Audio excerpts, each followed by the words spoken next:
In this segment, we're going to cover some special tactics that come specifically from my wrestling background and Greco-Roman technique. And these are things that I've adapted from wrestling to the fight game. I'm going to use Nate again, one of our Team Quest fighters, to show some of these special tactics. And one of the first things you'll notice if you've ever worked out with a wrestler, and a lot of martial artists that train with wrestlers for the first time, they come back the next day and they're like, my God, my neck, what did I do? And you'll find a lot of wrestlers like to work the head. And the way we work the head is a little bit different than, say, a Thai fighter who wants to establish a good double collar tie so he can land knees and control there.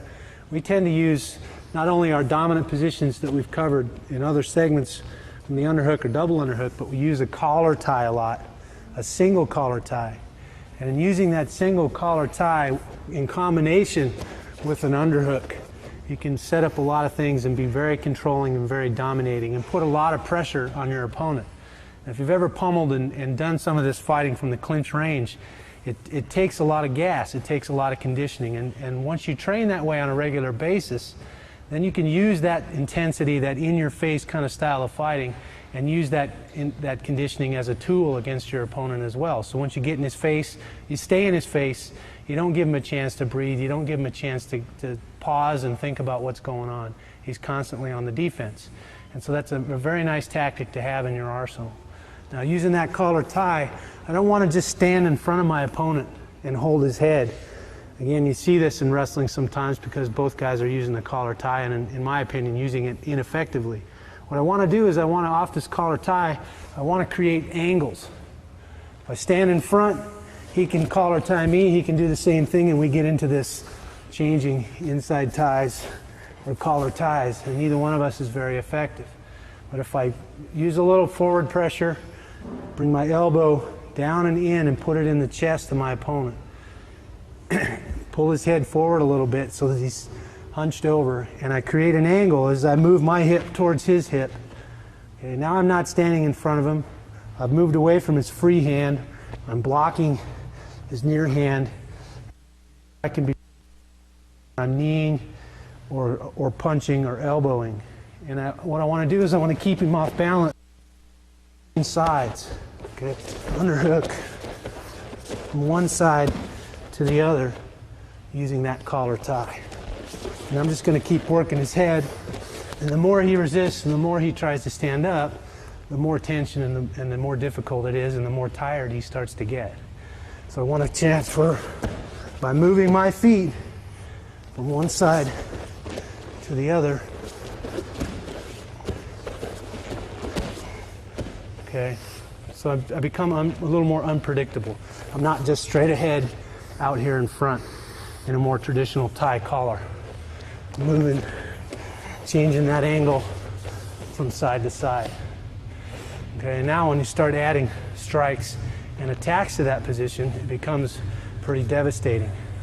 So once I establish my clinch and I work to that collar tie and I establish that angle, now I'm in a position to start throwing uppercuts or hooks or elbows. Okay, and again, it's pretty simple. If I'm uppercutting from this position, I've got his head tucked and in. I want to use my power, my hips. I don't want to just sit here and arm punch, although they may hurt and they may be irritating. You're going to do a lot more damage if you keep the punch short and choppy and you use it, throw it from your hip. So you bend your knees a little and you come into it with your power, the power of your hips. Now he's not just going to stand here and take it. He's probably going to cover and start to try and protect himself from that uppercut. Okay, as he does that, then maybe I want to change to that hook. And in combination, as he alternates, I alternate and go from one to the other. And I may get 2 or 3 or 4 punches off from one side, and as he starts to cover and come around and square up to tie me up, that's when I'll decide and change and move to that other side. So basically I'm going to go boom, boom, boom, and then shift to the other side as he starts to adjust. Okay, and I'm just going to keep going back and forth, throwing those uppercuts and those hooks from that position. Now, if you've ever punched a lot, and a lot of times after a lot of my fights, my hands will swell up from hitting so much. And sometimes a more effective thing, especially from this close clinch range, is to use your elbow instead of your hand. Number one, you don't take the risk of breaking your hands. Number two, your elbow's very hard, very pointed, probably going to do a lot more damage, either cut or hurt your opponent a lot more from an elbow. And you can use several different elbows from this collar tie. A straight cross elbow where I'm coming almost like throwing that hook, only instead of hitting him with my hand, I'm turning my thumb down. By turning my thumb down, it brings the point of my elbow out. Instead of here where I'm using the forearm, I want to hit with that nice sharp point. So I turn my thumb down towards my hips, and I rotate that elbow right over. Boom. I can also, just like throwing my uppercut, I can throw an up elbow and skip that hard point of my elbow off of his face from this position as well. So you can, in concert, throw hooks and uppercuts with your fists, or elbows and up elbows with your hands. And if you change sides and change that angle of attack and keep your opponent off balance, it can be pretty effective and pretty devastating. You land a few, you score a few, and the guy starts to square up and starts to get out or away or come into you. You want to go right back to that dominant position. Establish that underhook. Control. Back to control, move him around, and I shift back out. Offensive again. And then right back in to my underhook. So short little bursts of intensity, score your points, land your blows, and then back to that position of control. You control the tempo of the fight.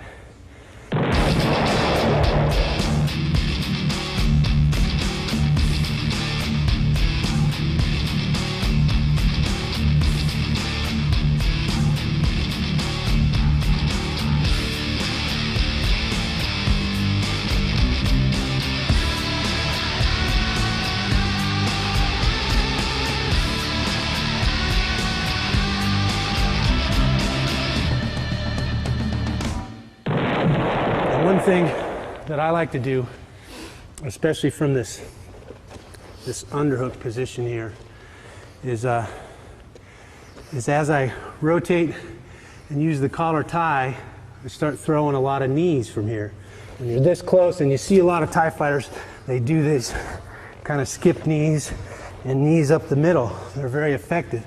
You can do the same things from this wrestling position, from this underhook position, or from the single collar tie. I can throw knees. Okay, and I like to, again, knee the thighs. Sometimes we're in here chest to chest. We're very tight. It's hard for me to get any effective knees to the body. It's hard to create any space. Maybe I want to make this guy step or move a leg. So I can either choose to pick that knee up and knee him on the outside line of his thigh, or I can bring the opposite knee across and knee him on the inside of his thigh. Now, individually, those blows, more than anything, are just an irritation.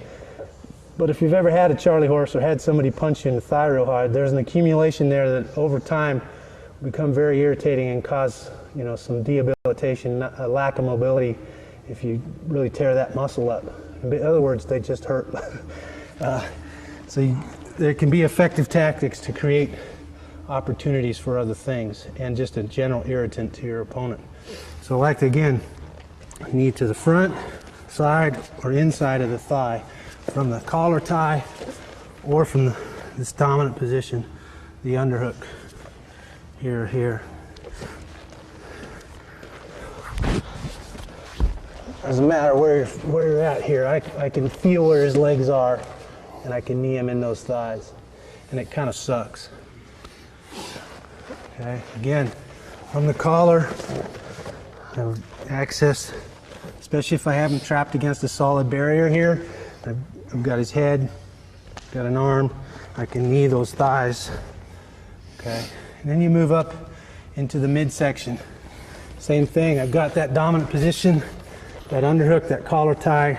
I can knee into the short ribs I can create space with my hips and bring that knee straight up into the middle to the breadbasket of solar plexus. Okay, and those are, again, very effective knees. The more tight we get, the more crowded we are here, chest to chest, the more difficult it becomes to really land effective knees. But again, you're scoring points, you're keeping your opponent off balance, and you're making him work, and that's important. Okay, you move up from there to trying to knee the head. Now, a real common thing for guys to do when you get a dominant position, you get an underhook, is they'll bury their head and back their hips out. They're trying to get out of that underhook. Maybe they don't know repommeling, they've never pummeled before, they've never had somebody control them in this dominant position. This is a common posture, a common position for people. And rather than try and keep boosting them up to duck them or to knee them low, I'll go ahead and bring them down and try and knee them. And again, changing that angle as their heads and hips sag. I'll change that angle, and now from here I can knee to the head pretty effectively. And those, again, it's a pretty large object, your knee, it's very hard. Anytime you hit a guy in the head with your knee or in the face with your knee, it's pretty devastating. So from these dominant positions, the underhook and the collar tie, changing those angles, using those knees, uppercuts, hooks, elbows, you can be pretty effective. Again, short bursts of scoring points, and then right back to the control of that dominant position. Okay, moving your opponent, keeping him off balance. You want to be unpredictable. I don't want to just be straight ahead. I'm just moving in one direction. It's easy for him to adjust to that direction of attack. So I want to be moving from one side to the other side, back and forth, in and out. The more unpredictable I am, the harder it is for him to adjust to my pressure. The more off balance he is. He never has a chance to catch his breath, to find his position, and to neutralize my attacks. So the first thing you're going to find out is that this is a very taxing position. It takes a lot of conditioning, and you have to build up to be able to do this over a length of time. This pummeling and dynamic position of using the collar and the underhook and creating this kind of pressure on your opponent. Once you've trained and done it for a long time, again, you can use that as a conditioning tool to wear your opponent out.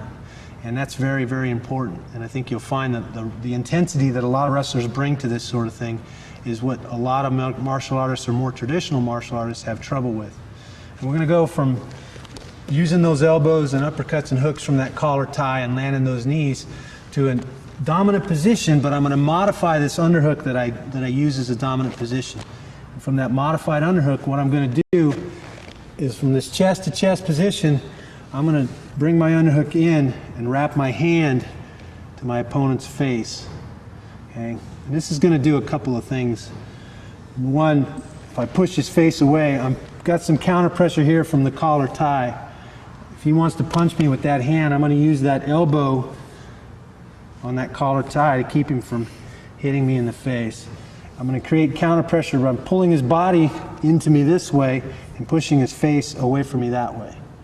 Now it creates this counter pressure situation where I've kind of got him locked up, especially against a solid barrier. This can be real effective.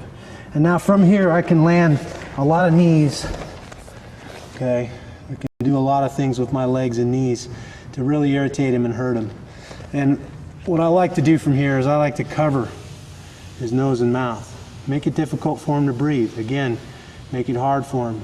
And in doing that, especially if we're tied up here, he's got the same position I do. So if you grab your underhook, Nate, and lock your hands, we end up in this clinch position. We're kind of neutralizing each other. We're stuck here. I can knee his thighs and knee his body from here. What I want to do is I want to modify my underhook. I'm going to take my underhook hand and I'm just going to wrap it to his face here and make it more difficult for him to breathe. Now if he's got his hands locked, he's locking me in, it's hard for me to get out. As soon as it gets difficult for him to breathe, he's going to unlock his hands to peel that hand off his face. And that's what I'm waiting for right there. All I'm going to do now is I'm going to bump this, shrug and bump this arm over my head. Okay. Now from here, I have my choice. I can sag on him with my body weight and ride him to the mat. Most guys, as soon as you bump over, are going to circle their hips away and try to square up with you. And when this happens, that's when I'm going to release and really score some points. The punch that hurts the most is the one you don't see, and you're definitely not going to see the punch coming from here. So again, modified underhook, counter pressure, kneeing, shuck that arm over the head. Depending on how he reacts, you can ride him to the ground here, or as he recovers, I'm throwing those punches. That combination, the overhand hook or uppercut combination. So this modified underhook can be a pretty effective tool.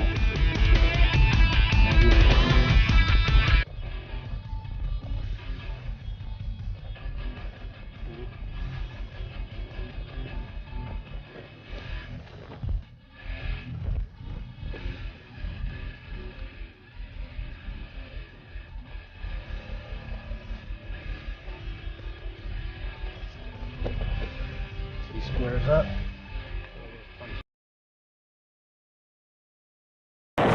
Another situation that I like to use from this clinch tie-up position is an off balance. Okay, so just I'm going to break my opponent's balance. I can do that in a couple of different ways.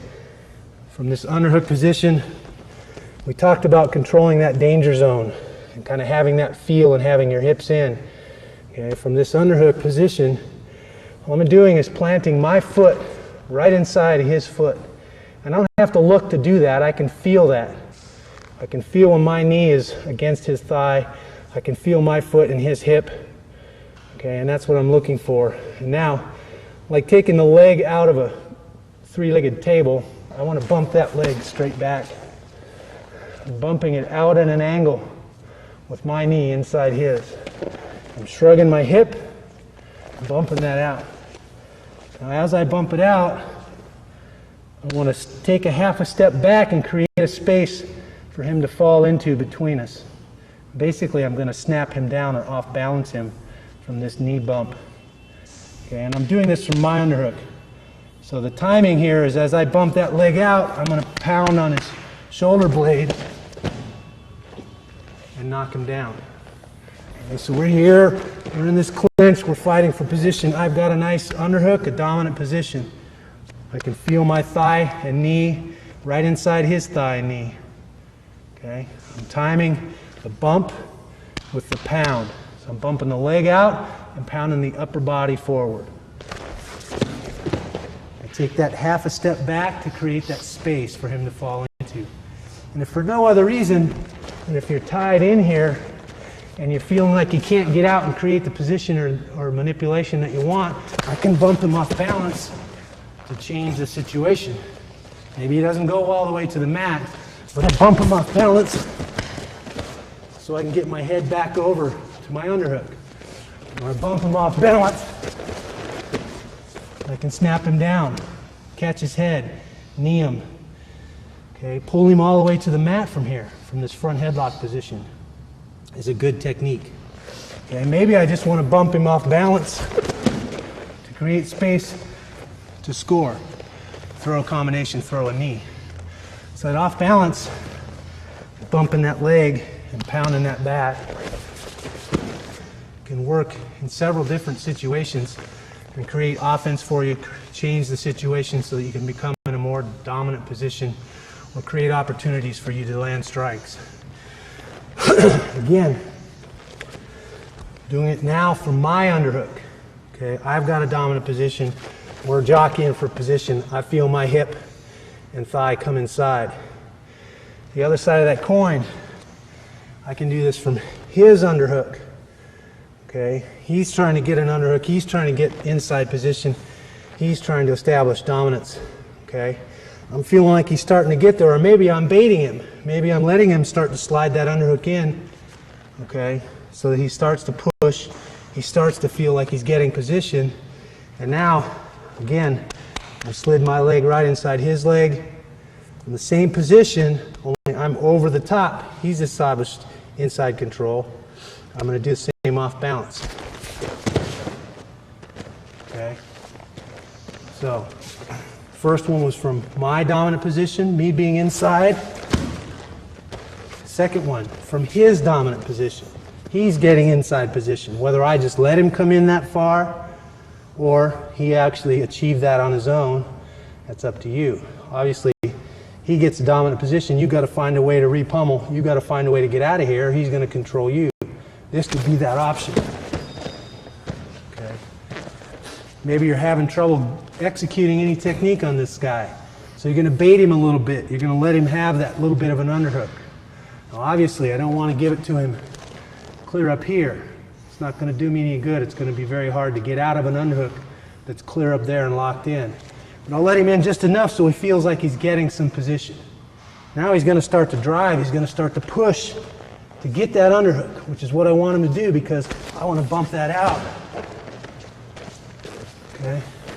As he starts to push to get that underhook, I'm pinching it off with my elbow so he can't get it all the way up where it's difficult to deal with.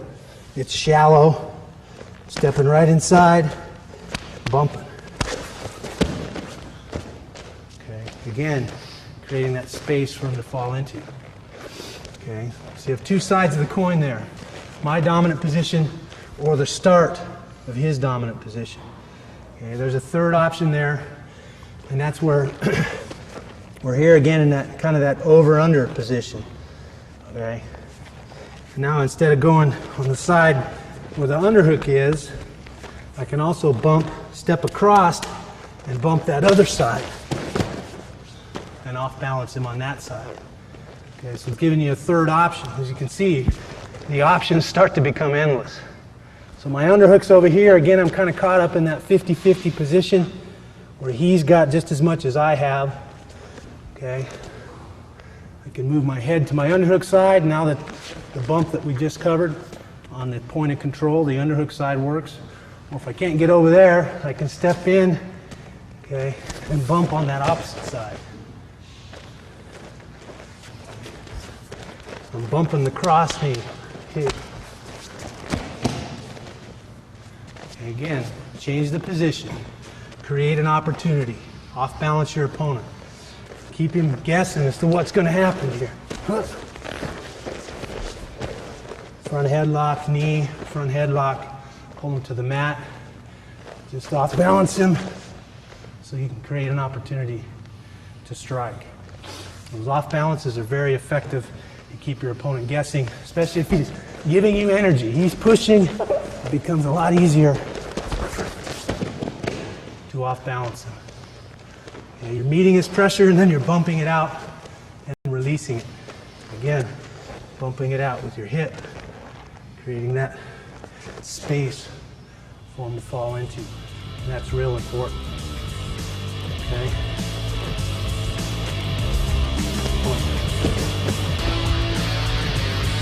On the opposite side. Get the underhook on me. Bumping off balance. Bumping off balance. If you get the timing of it, the feel of it, it happens pretty easily. It will surprise you the first time you do it, and the guy falls down. You're like, holy cow, what was that? So it takes some practice, it takes some timing, but it's worth the work. Now, I'm talking about one side of the coin, and that's being effective from this collar tie. And we deal with a lot of tie fighters, guys who like this double collar tie, which if you get locked in here, can be effective and can be hard to get out of. There's a couple of little tricks that we use in Greco to counter this collar tie. And you're going to see a lot of guys collar tie, and kind of the tie counters are just to kind of come up inside. And again, you get into that battle for inside position here. Neither guy is really being effective or establishing a good dominant position. Okay. If you think of the wrestling perspective and establishing that good underhook, which is a dominant position that we like to use, he's got these elbows in here. Okay, all I'm going to do is reach across hand, and I'm going to bump this block, this elbow, that line of defense. He's using his elbow and his hand to keep me out. I'm just going to bump that elbow out of the way. And when I do, I'm going to shoot that arm up and grab that underhook. So come across, bump that elbow out of the way. Counter that double collar tie. Boom. Okay, there's my underhook. Pretty simple. I want to keep my head up, my hips in. Okay? I don't want to start sagging and trying to back out of this situation. I want to move into him. My head's up and my hips are in. I want to close that space, smother those knees, smother his ability to attack me. Okay? I want to bump that block out of the way and establish my dominant position. Go right to my collar, right to my dominant position here. Okay? Doesn't matter. Block it out, bump it out.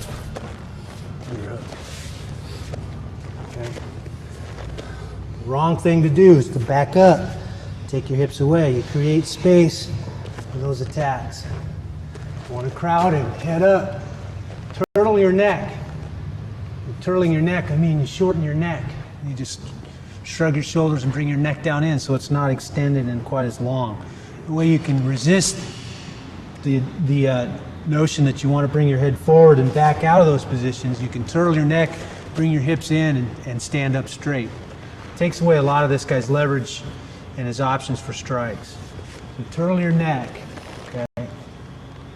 You're bumping that elbow out of the way and dig in for that underhook.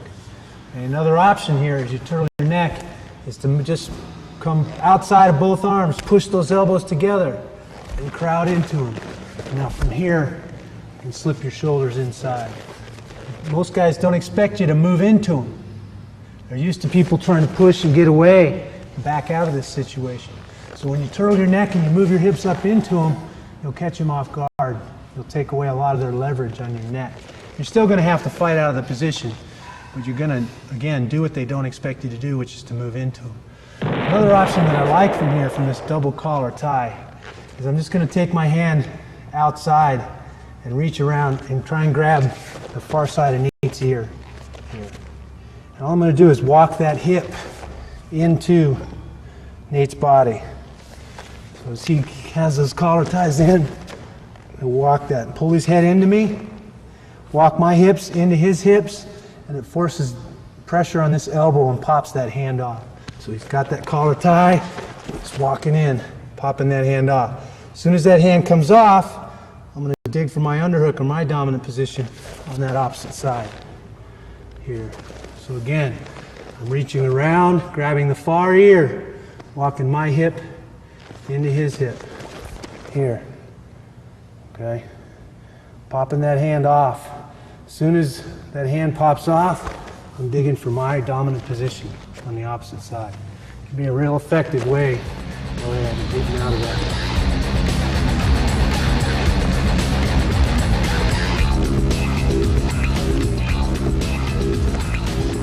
Popping off that collar tie. Again, hips in, head up.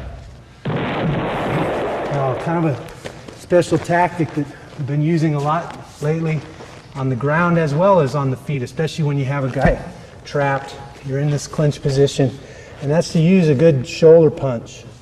And it's kind of an old dirty boxing technique in that his head is resting on my arm here. I'm just going to bring my shoulder back and forward and hit him in the face with the front of my shoulder. It's a nice hard bone there on the top of your shoulder. I'm going to try and bring that. And I don't want to come down and up this way because he's holding on to me. It's hard for me to come down. I have to come back and bring my hips into him and then bring my shoulder forward.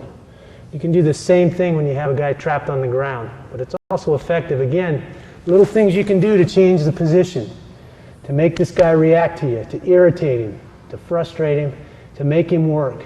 And the shoulder punch is another way you can do that. Again, you're stuck here in the dominant position, he's trying to tie me up. Okay, I'm just going to shoulder punch him, hit him in the face with that shoulder until he adjusts or moves. Okay, it can be pretty effective. I'm using that a lot lately. So there's a lot of positions here from this dominant underhook in this collar tie, opportunities for you to score. Land good uppercuts, hooks, elbows, knock your opponent down, keep him off balance, and generally just get in his face and make him work. Use your conditioning as a tool.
Now's your chance to go one-on-one with me. I'm Randy Couture, so watch my videos and catch a clue. You might win a trip for a personal training session with me.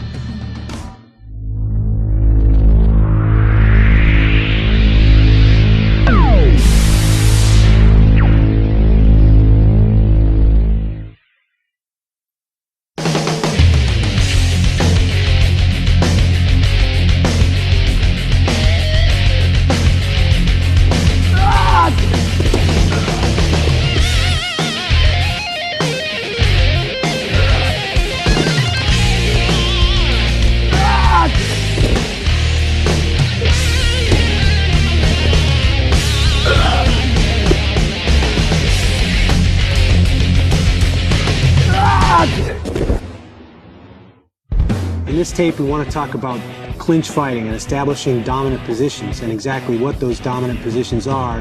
And then once you establish a dominant position, the different takedowns and different options that you have as a Greco-Roman wrestler. In my background in Greco-Roman wrestling, there's a lot of different options that you may not have been exposed to from those dominant positions. It's a little bit different than the average clinch tactics of, say, a Thai fighter or a boxer who's basically trying to tie you up so they can knee or punch or stop you from punching him. So it's a little more offensive and a little more aggressive in that you can take your opponent to the ground very easily from this dominant position. I'm fortunate enough to have Nathan, one of Team Quest's competition guys, here to work with me. And a basic dominant position, after I use my elbow destructions and close that distance from that long range through that range of exchanges to the clinch range, is to establish an inside control. And when I say inside control, it means I'm eliminating lines of defense that my opponent has from keeping me from attacking his hips or his body, which is what I need to do if I want to take him down and control him. I eliminated his elbow and his hand, which are things that he can use to control my head and keep me away from him.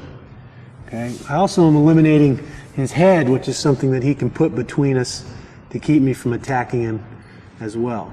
So by pummeling in and establishing that inside position, that dominant position, that underhook, okay, from this position, now I can begin to work and set my opponent up to take him down or punch him and kick him, elbow him, whatever it is you're trying to do from this position. Okay, notice it's important when I'm going to underhook a guy, I don't want it to be a shallow underhook, although sometimes I get stuck here and I can use this shallow underhook. What I really want to do is I want to isolate this part of my opponent's arm. So I want to come all the way up and I want to grab with my palm that front deltoid muscle. And I want to use that as a handle. Once I establish that underhook to the front deltoid, I pull my elbow down and into me. And effectively, I've isolated this part of Nate's arm, and that'll eliminate some of that torquing that once you get an underhook, some opponents like to try to do. And whizzering and torquing here, now he's taking control of me rather than me having a dominant position and controlling him. So if I use that elbow to my side and control that, isolate this part of Nate's arm, now I can move him around, pull him, and create a situation where I can steer him, maybe steer him to a wall or the fence or the ring ropes, or I can create tension in his body so that he wants to resist and get that arm back. And in that resistance is my technique. Okay, so it's important. Again, another really important thing here is my hips in relation to his hips. I have this underhook and I'm giving him energy, I'm pushing into him, and I'm not controlling this space in front of his hips. He can use that energy against me. He can throw me, he can headlock me from this inside position. So it's important, in Greco what we call this space here is the danger zone between his feet, where his hips are. As long as I establish that dominant position and I control that danger zone with my hips and my leg, now he can't get his hips through and use his power to throw me or execute any offensive techniques. Okay, so I'm in effect here, chest to chest, my hips, and especially if I'm pushing, my hips inside here. And now I can move them, push them, and control them any way that I want, controlling that danger zone. If I'm pulling, it's a little less important that I control that. I can create more space and pull here because my energy is going away from him. I'm not giving him that energy that he can use against me. So that's one very important point. If you're pushing, you want to be inside between his feet. Control that danger zone. If I'm pulling, it's a little less important. I can pull and set up other techniques. Okay, so you're going to use a combination of pushing and pulling from this dominant position. Once I've closed that range, established that clinch range, I want to fight to hang on to this dominant position, single underhook. Another good dominant position sometimes is the double underhook. Okay, in this double underhook position, and we're going to cover some takedowns from this double underhook position as well. Two places I want to be. I either want to be right up here behind Nate's back of his neck, high, so that he can't bring his arms down and over and lock. If I'm here in the middle, he can lock and take some control here and take away some of my dominance. Or if I'm high, I've got him stretched out and I'm controlling him. Again, I'm controlling that danger zone we talked about here. And now from this position, there's a lot of things that I can do. Another good place to put your hands is low, capturing my opponent's hips. And that, so you either want to be low here where I'm capturing his hips, or high here where I'm capturing his upper body and extending him. I don't want to be right in the middle of his back where he can wrap his arms over and take away some of that control. He could control my hips and throw me then, or twist and throw me down from that middle position. Okay?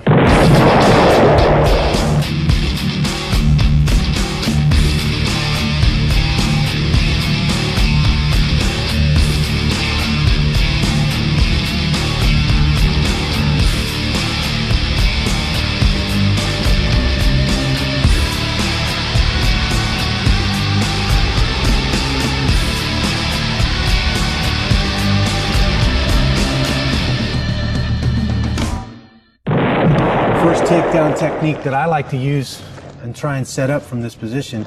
And it's important that you realize, depending on what technique I'm trying to set up, my head position in relation to my opponent's head becomes very important.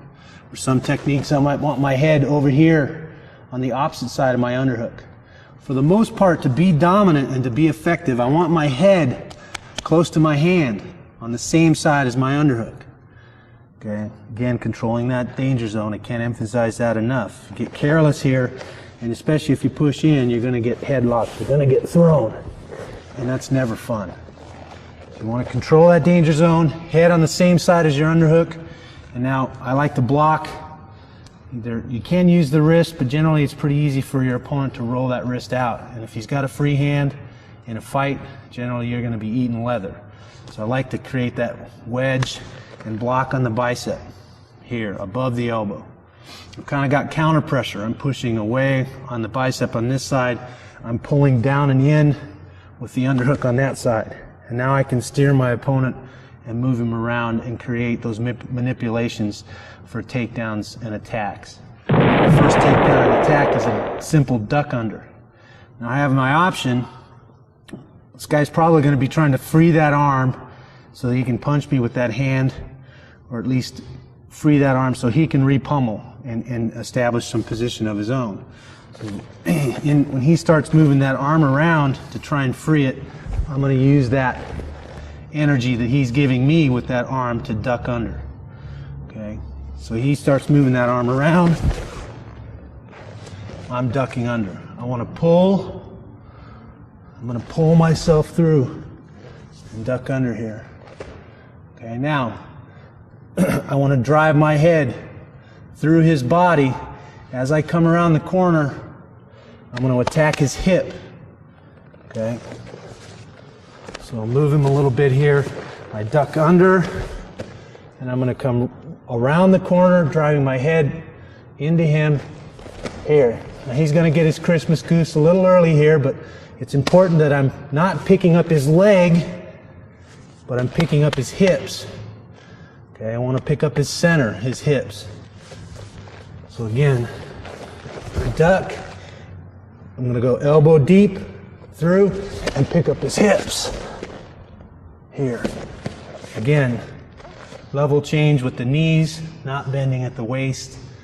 Okay, it's important. All those little details make a huge difference in the success of your technique. So ducking here, coming right around the corner, head up and in, elbow deep.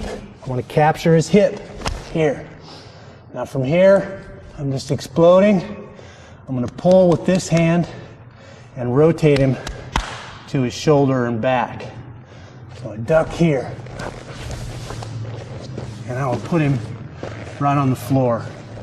Now obviously, he's my partner. I don't want to slam him. I don't want to drop him on the point of his shoulder and hurt him, but you can see in a fight situation that you can be pretty devastating from this duck under and body lock position.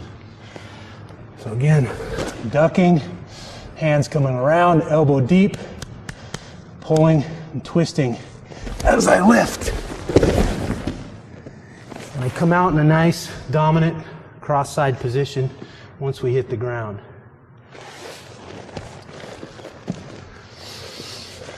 It's important as I duck, I can keep my head up and into my opponent. So I'm here, he's trying to clear that hand. He's creating that space for my head. Step, elbow deep.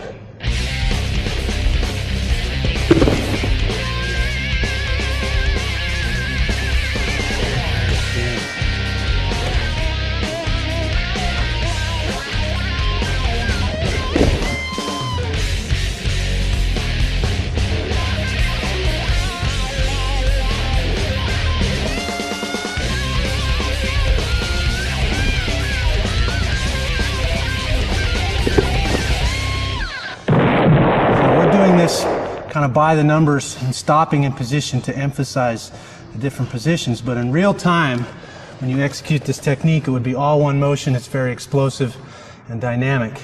It would look something like this. Nate's trying to hit me with that hand.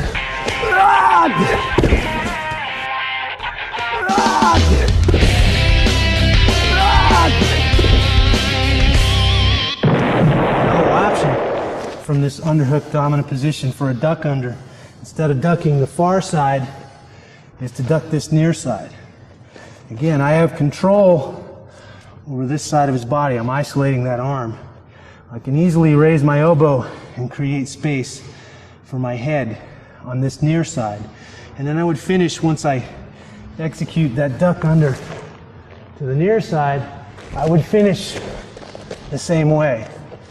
Okay. So again, maybe I'm going to pull and create that space. Now I got a level change. Again, I don't want to bend at the waist. I want to bend at the knees.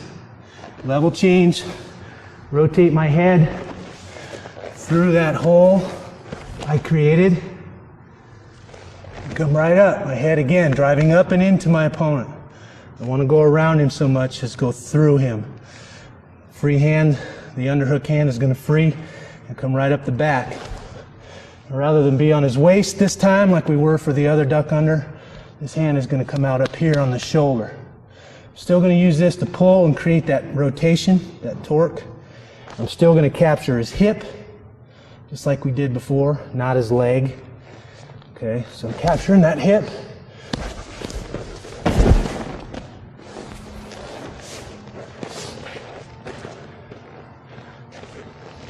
Again, ducking under the near side of the body.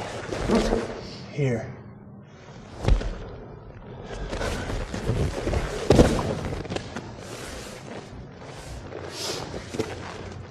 Pretty simple but effective technique. Another one of my favorite techniques from this dominant position, this single underhook, is a slide by. And in a real situation against a real resisting opponent, what's going to happen a lot of times is, again, I'm using this dominant position, controlling that danger zone, and creating tension in my opponent. I'm going to jack my underhook up and lean him over. Most people, when you push into them, their tendency is to push back. I'm predicting that by pushing into Nate, he's going to want to straighten up and push back. I'm counting on that, and I'm going to use that little prediction to execute this technique. Now, in this technique, I want to take my head across away from my underhook, because it's hard for me to slide by with my head clear over here. I got to get through his skull to slide by and achieve the position that I want. So I'll cheat a little and I'll let my head come across to the opposite side of his body. And as I steer him up, I think of this as a big steering wheel. I'm going to steer him one way. Now as I feel him resist and start to steer himself back into a more upright position, I'm going to release that pressure. And see how he kind of overcompensates. I'm creating tension. He's trying to steer himself back up. I'm releasing that pressure. Okay, now I'm going to time my slide by with that little release of pressure. So I'm steering him one way. As I feel that tension build and he doesn't want to go that way, I'm going to change levels. My head's going to slide right past his arm. Okay, where I have my arm in the pit of his elbow, I'm going to replace my ear. Put my ear right where my hand is, right here. So I'm here, release that tension, and there's that squat, that level change, head up, hips in, and I'm attacking. My underhook hand is going to drop right to that far knee. Okay, from this position, I'm going to drive my head through his hips, through his body. I don't want to drive him straight back this way. If I drive him straight back, it's going to be really easy for him to fall to his butt and pull guard, and I don't want him to do that. If I drive laterally through his body, we as humans suck at lateral motion.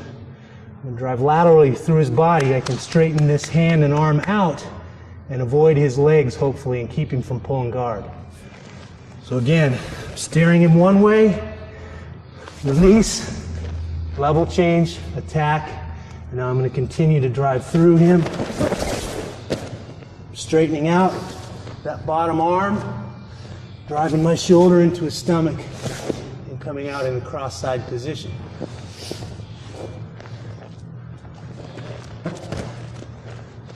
Steering him one way, head slides over, release that pressure, release, level change, lateral,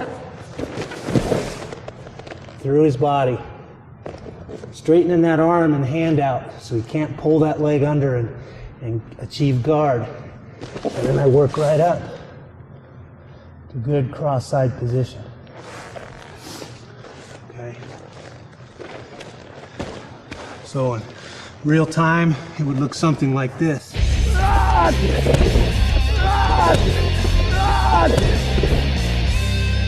It's a good slide by.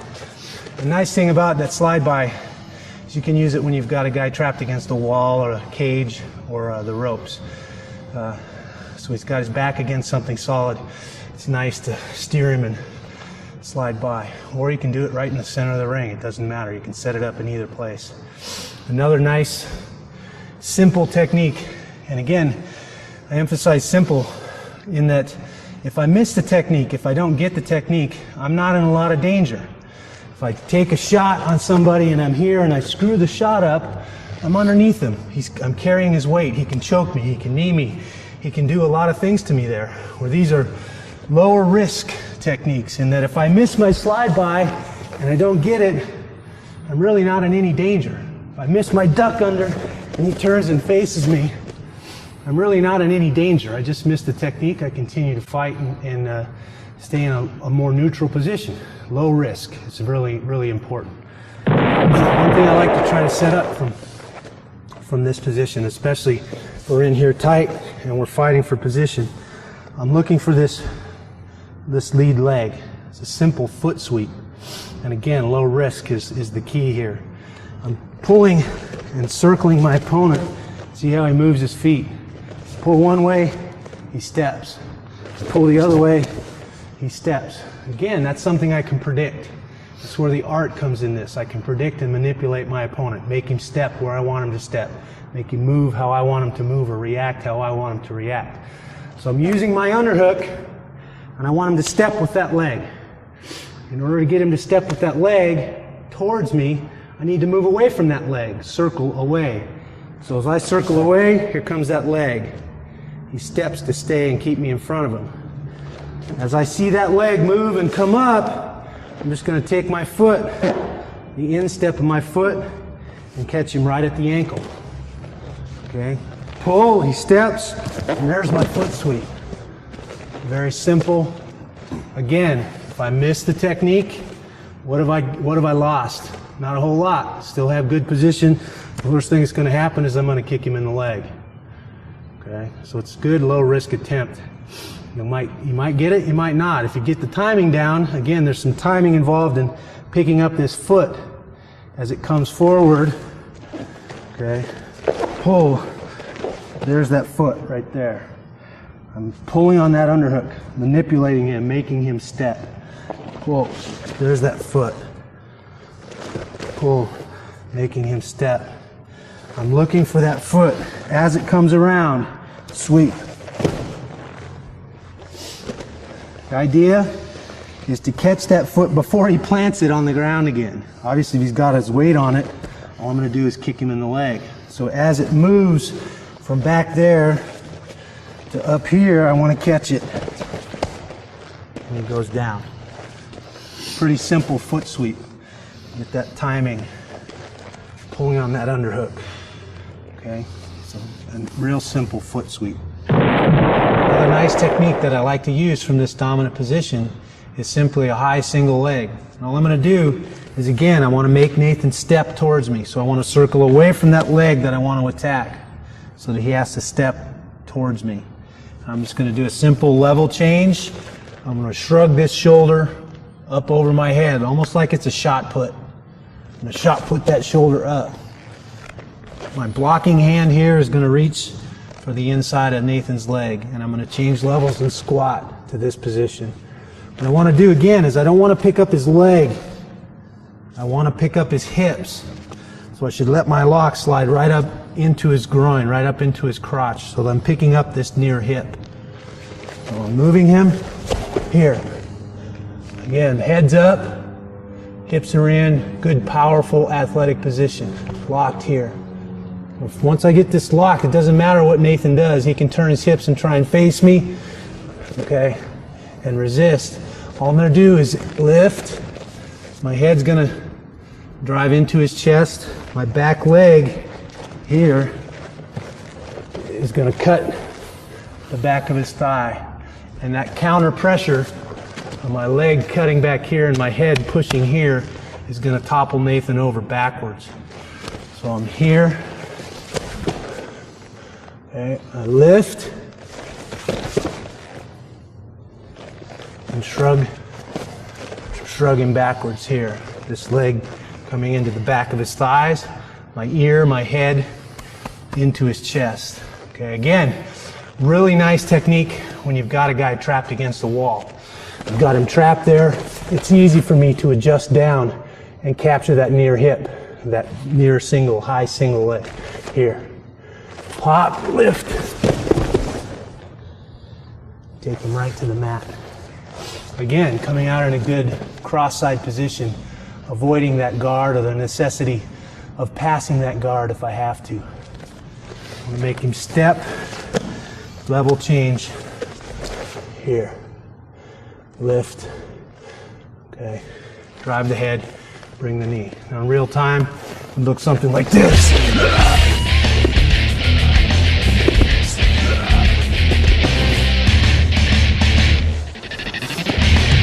And actually, the more your partner or opponent resists, the easier it is to execute that technique. Another nice technique here is an inside trip. Now the inside trip is a little more of a commitment.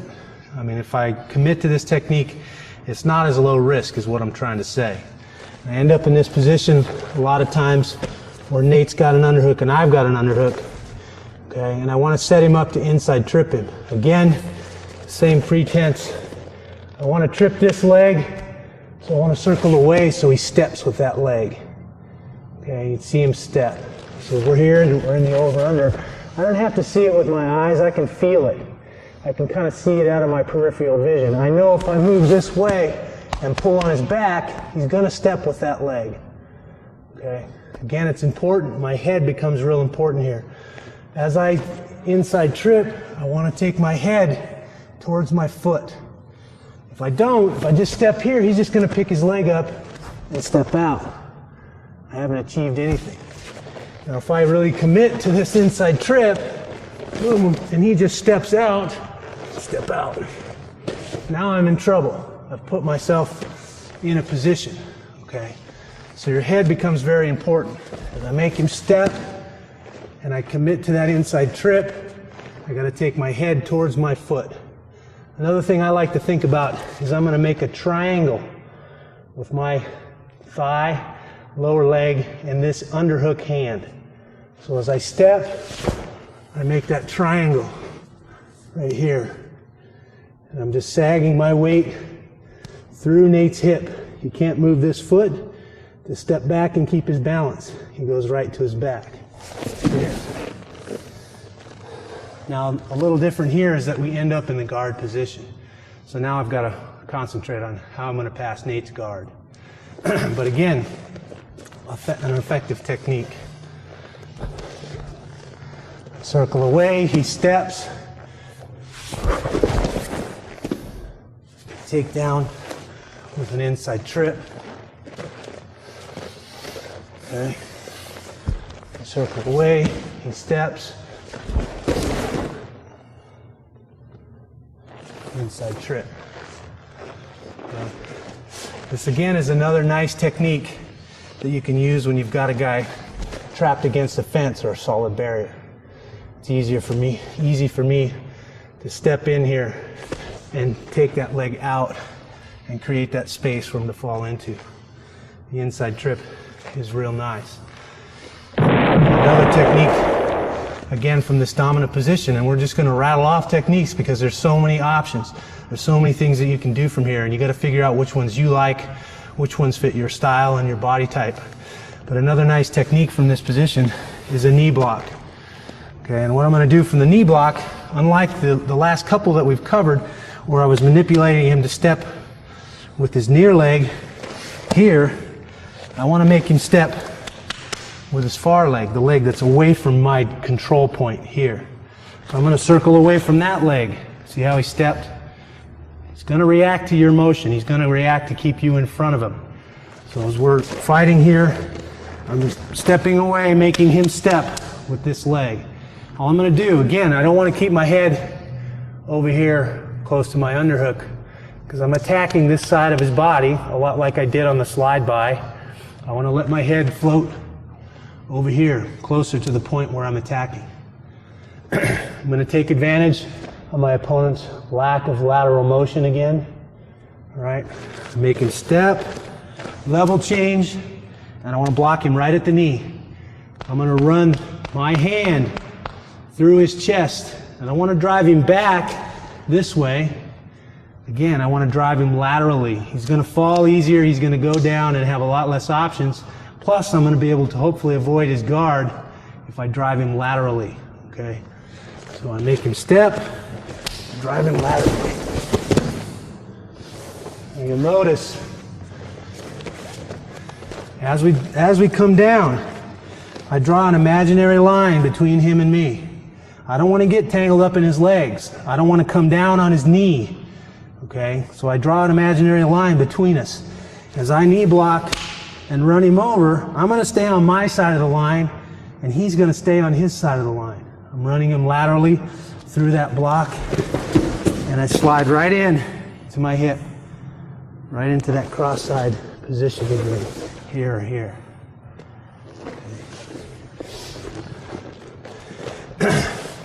Now it might take me 3 or 4 or 5 steps to knock him over, to run through him. He's not just going to fall right in place. That's okay. It's explosive. Making him step and then driving through him. Okay. Again, in real time, you're here, you're fighting, you've got your dominant position. You make him step, level change, and drive him over that knee block.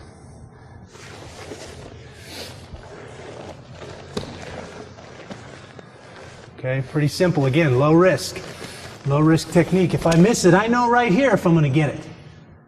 I know right here if he's going down. So if I've missed it, he steps out, I'm still in no danger. Low risk. Okay. We'll talk about the inside trip and being in this body lock position. Okay. The inside trip is a good option from that body lock position. Another option from the body lock position, where he's got the same thing I have. Okay, he's got an underhook, I've got an underhook. We both got our hands locked, we're both in this position. It's a 50-50 deal.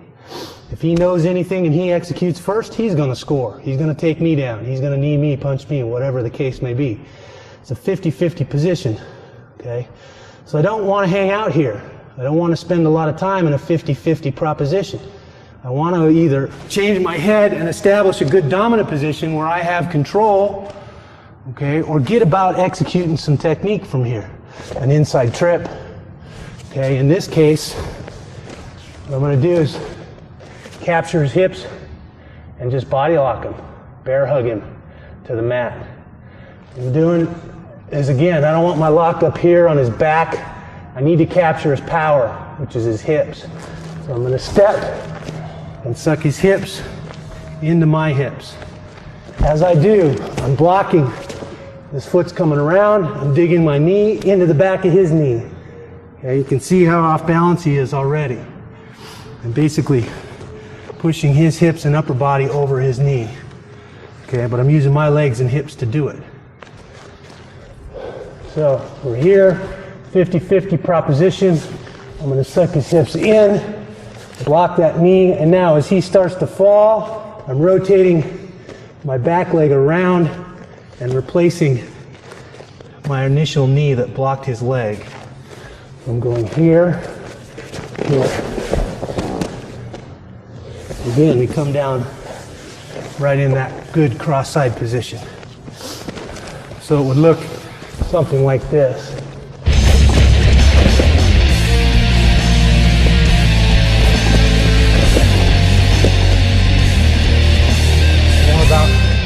Establishing position and executing technique before he has a chance to execute technique from that 50-50 position.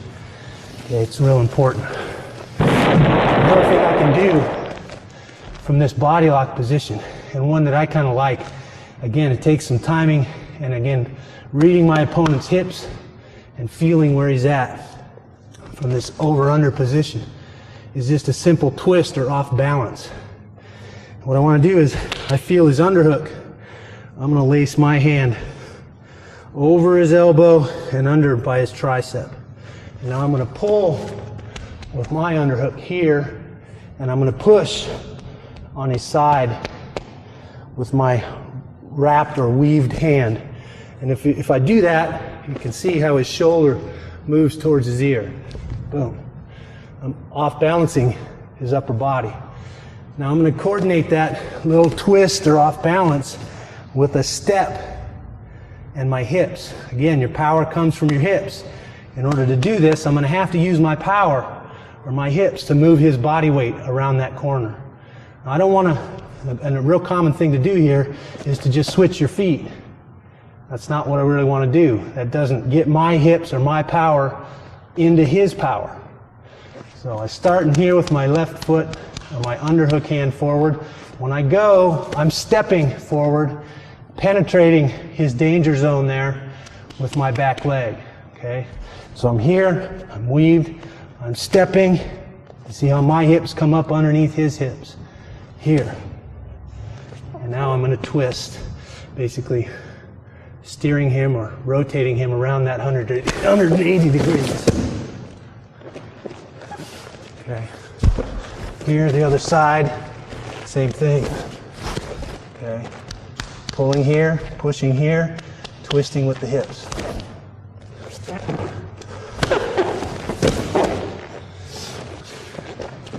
Again, some timing and resistance. Okay, the guy's feet will come right off the floor. If you explode and pop with this, he'll twist and rotate right to his back. All right, so stepping.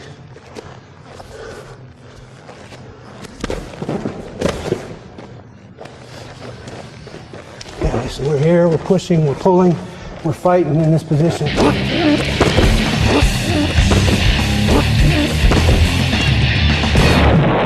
And the same thing I can do from a double underhook position. Okay, again, locking high. Same rules apply. I got to use my hips, my power, if I'm going to twist him from that double underhook position. From here, I'm controlling with my hips, and now I can rotate a long ways this way, pivoting on my toes, a lot faster than he can move his feet and keep his balance. Okay. From here, I step, I've loaded him on my hips, and now I'm going to twist back that way.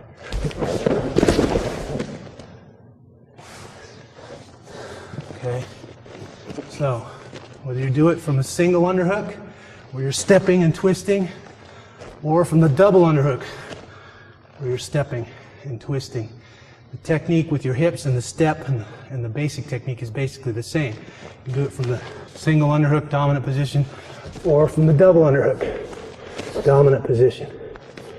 Okay. Here.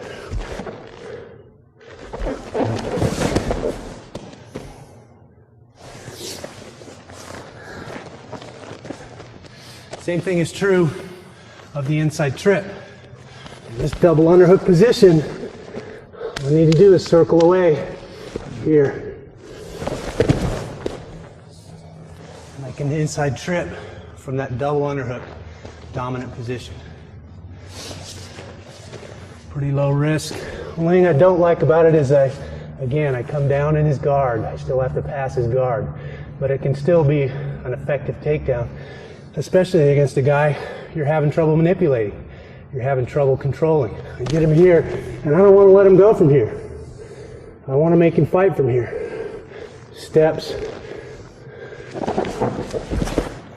Inside trip. From the double underhook position. Okay. There's a lot of techniques, a lot of takedowns right there in that little sequence of events. All off of this nice dominant position or this nice dominant position. So now, the next time you achieve clinch range and you close that distance, you know there's a lot more to it if you establish this inside control and you manipulate your opponent. You control the danger zone, you make him move, you make him step one way or the other. You got 7 or 8 different options for takedowns for knocking your opponent down. And that's not even getting into the opportunities you have to strike him from this position. But that's a whole nother tape.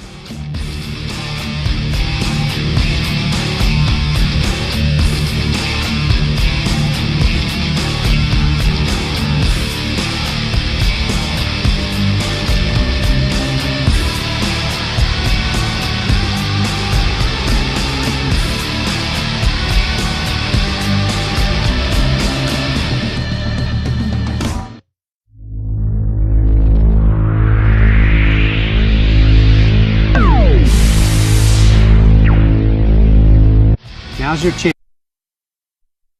Now's your chance to go one-on-one with me. I'm Randy Couture. So watch my videos and catch a clue. You might win a trip for a personal training session with me.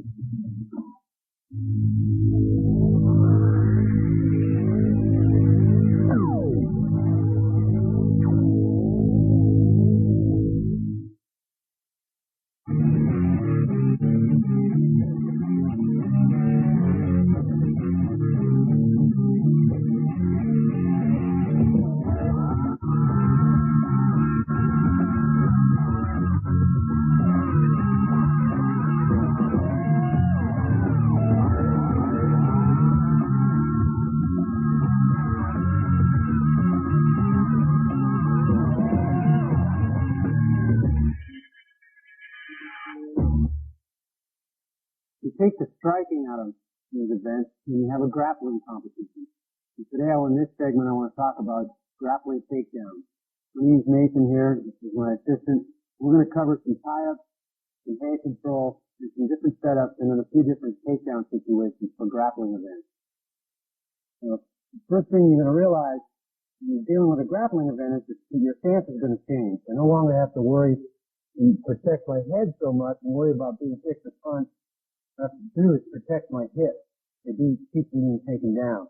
So it's going to cause me to take more of a traditional wrestling stance and move and operate from this position. From this traditional wrestling stance, I'm going to use a couple lines of defense. The first one is my hands. I use my hands to keep Nathan away from me. My elbows, Nathan gets through my hands. And the last one is my head. I want to try to keep my head a little bit lower than my opponent's head. We use several different tie-up situations. That's where, in order to move Nathan and break down those lines of defense so that I can attack his hips and take him down, I've got to use my hands and move my feet to create motion and create those opportunities to penetrate and take Nathan down to the mat. One common tie-up is just a double bicep tie-up. Grabbing both of Nathan's biceps, and now from here, I can steer him and make him step and manipulate him so that I can penetrate and take him down. The bicep tie-ups are very effective. Another common one is the elbow tie-up. I move into my opponent and he wants to put hands on me to keep me away from him, which is the way that I like to approach a lot of takedown situations. He's moving into his comfort zone so that he wants to put hands on me to keep me off of him and keep me away from him. He's giving me those elbows that I can grab. And I don't want to just hang on to him. I want to pull him in so that I have control of him. I use light hands and put him up here. He's still got bicep tie-up. And now he can steer me and manipulate me. So when I grab those elbows, I want to make sure that I pull him in and take control of my opponent. Now I can move him around and steer him and create those little opportunities to change levels and penetrate. A couple other common tie-ups is what we call, some people call a Russian tie-up. I like to call it 2-on-1. A lot of times your opponent in a grappling situation will grab a hold of you. And he's giving me, in this instance, a chance for me to take his arm, grab two of my hands on one of his hands here, in the 2-on-1. From this 2-on-1 position again, I can cause him to step, circle, and control, and move him around. I want to make that arm part of my body. Put his elbow in the center line of my body. I want to lock it out, shoulder pressure down on the top of his shoulder so that I can hold him here and move him around. I can do a lot of different takedowns from in this 2-on-1 position. The harder he tries to get his arm back, the more opportunities I'm going to have to change levels and penetrate. Another nice tie-up from this situation for grappling takedowns is the underhook. And a single underhook. Again, I've effectively broken down those lines of defense. Nathan's hand and elbow are out of the way now. I've got free access to penetrate to his hips right here. My head position becomes very important in this underhook situation. If I give Nathan head position, even though I have a good control point in the underhook, still have to get through his cranium to get to his hip. So I need to make sure that I have good head position. Now I can move him around with that underhook and attack his hip, attack his leg. Okay. So those are 4 basic tie-up positions there. Bicep ties, elbow ties, 2-on-1, okay, and the underhook. From the biceps and the elbows, maybe it's going to be a combination of the two. It may not be just both biceps or both elbows. Maybe it's going to be a bicep on one side and an elbow on the other side, or vice versa. I can use that to steer him around and again break down those lines of defense. His hands, his elbows, getting past his head so that I can penetrate to his body. A common tactic and drill that we use is the hand fight, what we call hand fighting in wrestling. And when we're both in our stance, we're both moving here, and we're just controlling wrist, moving, working for those tie-ups, see if I can get control of my opponent, making steps to create openings so that I can attack or penetrate. And then just go around minute rounds or 2-minute rounds back and forth and just hand fight and work on those little manipulations and tie-ups back and forth. Both opponents going live so that it's realistic and you get an idea of what it takes to move your opponent, to control them. Very important. I'm going to put my hands on them and I need to move my feet. If I put my hands on them and just stand here in front of them, nothing's going to happen. You're not forced to react to me. If I grab a hold of them and I create motion by moving my feet, he's got to step, he's got to move, and that's going to create opportunities for me to penetrate. Okay, those are the basic tie-ups, things that you're going to use to manipulate your opponent and create opportunities to take him down. Once you learn to use your hands and move your feet to create motion and create those opportunities, you need to find some setups. Create little manipulations where you can predict where your opponent's going to go, how he's going to react to certain hand fights in certain positions. One setup that I like to use a lot is passing an elbow. And all I'm looking for in a setup is that split-second opportunity that I can penetrate, get past those lines of defense, his hand, his elbow, and his head, and get to his body, his hip. And passing an elbow, it works real well from the bicep tie because you get into this little dance where I go to a bicep tie and then your opponent will rotate inside and wants to bicep tie himself. And so you get into this mode here where you're both hand fighting for that bicep tie, that inside control. You always want to have nice inside control. Now as I rotate to the bicep and I feel him release, and he starts to rotate his hand around, I'm going to use that opportunity. I know he's going to do that. I can predict that. So if he releases and goes to rotate around, I'm just putting pressure on his elbow and passing it across in front of his body.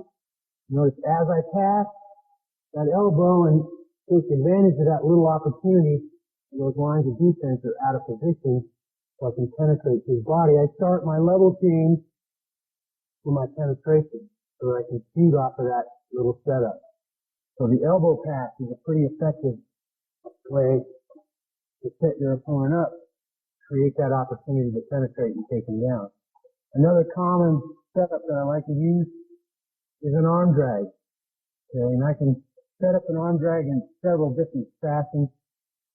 Just a standard arm drag drill is any time my opponent puts his hand on my body, I want to drag that across. And just patting that hand down, catching it above the elbow, and pulling it across. And there again is that split-second opportunity for me to change level and penetrate to his body. Okay. So just a simple drill to get the hang of the arm drag is here, here, here, here.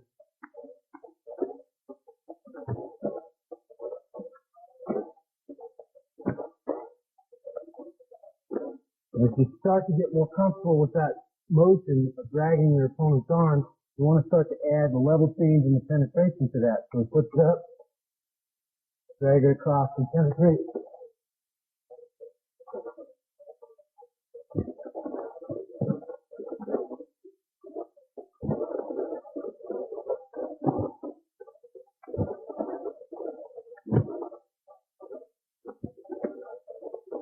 Now when you go home next Christmas and your grandma puts her hand on you, you arm drag her, and you throw her down. Works real well.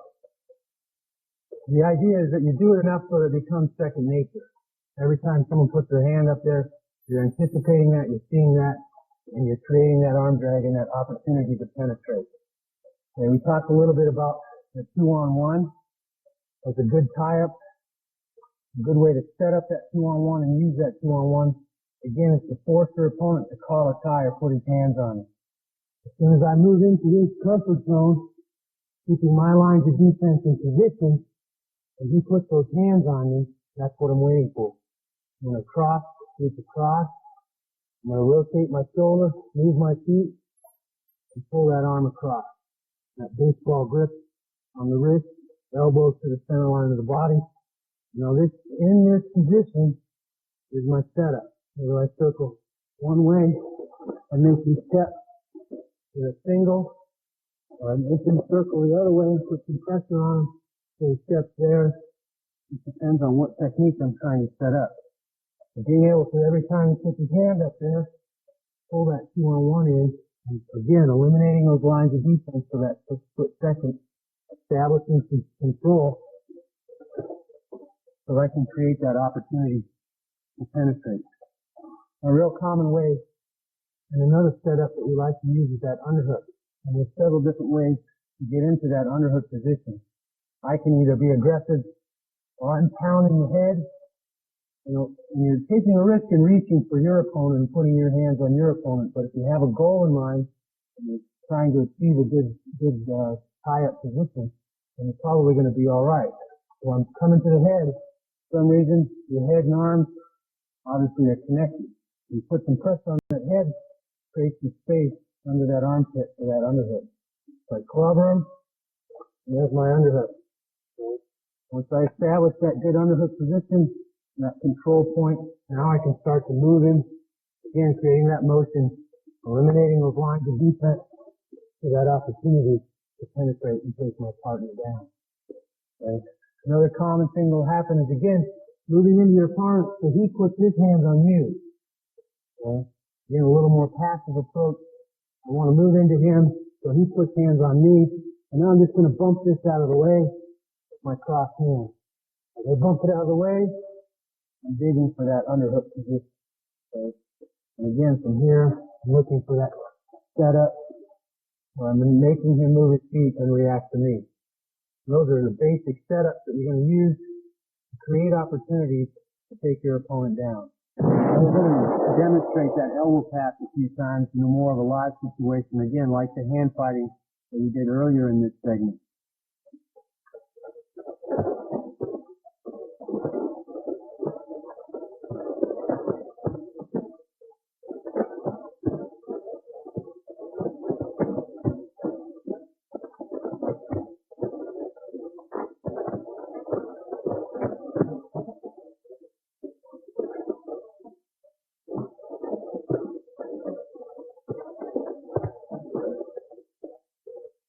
Another nice setup is just to simply snap your opponent's head. Basically, I'm just going to club him with a forearm, make him move, make him blink, and give him some pressure on his head.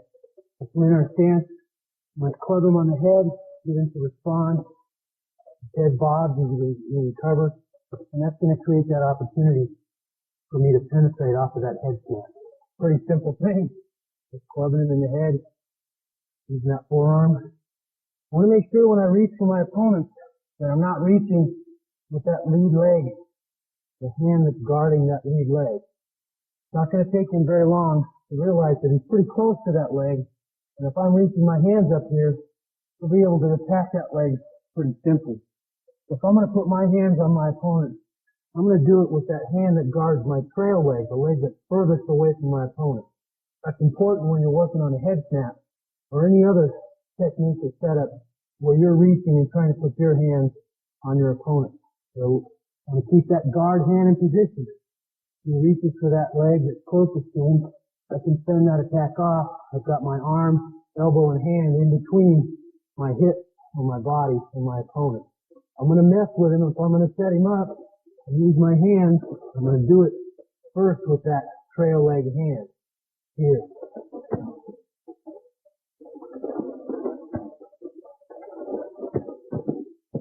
Switch my grip or my stance, and I can switch hands.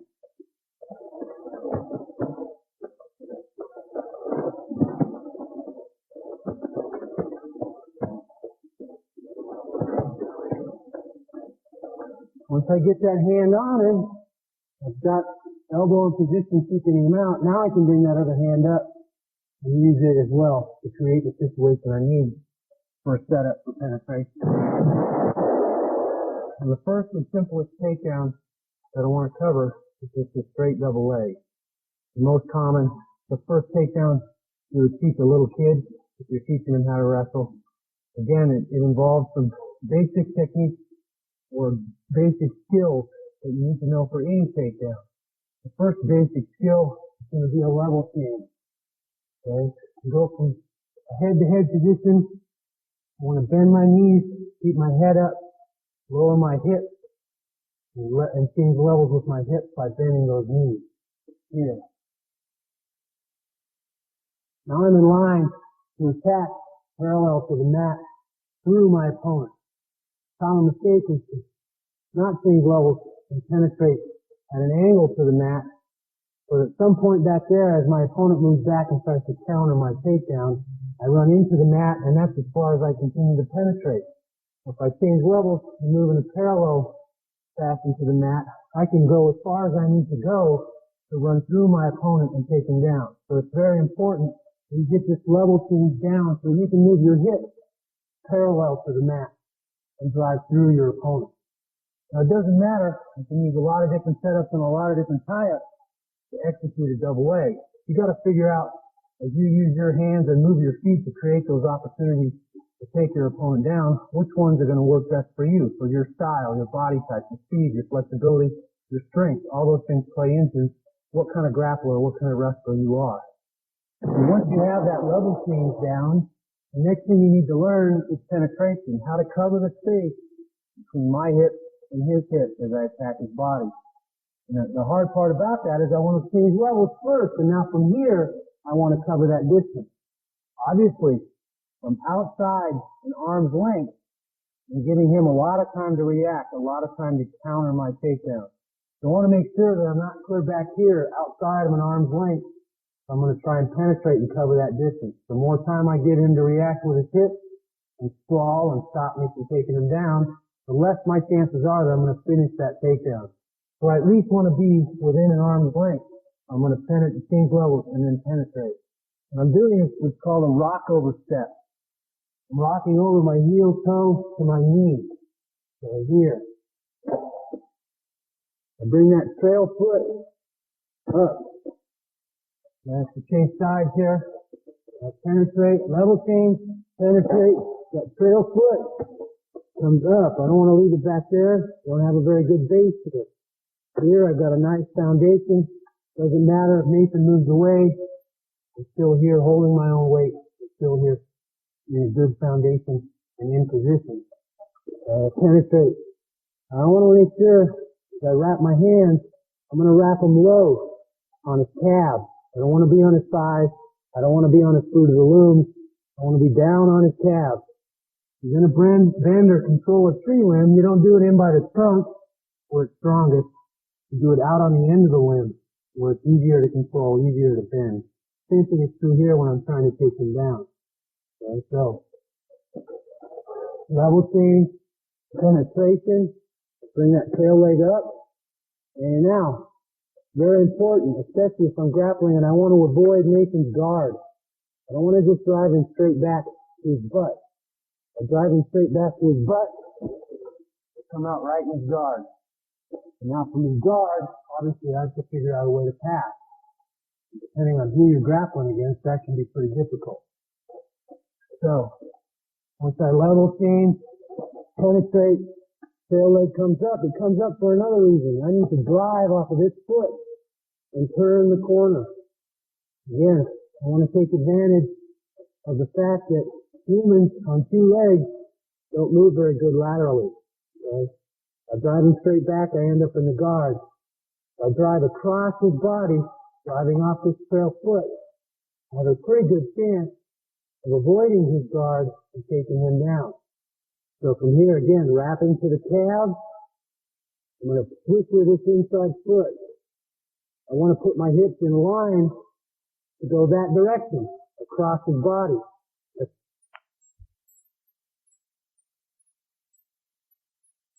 And turn the corner. Okay? So I switch with that foot, drive off that outside foot, and now my hips are in line to go across his body.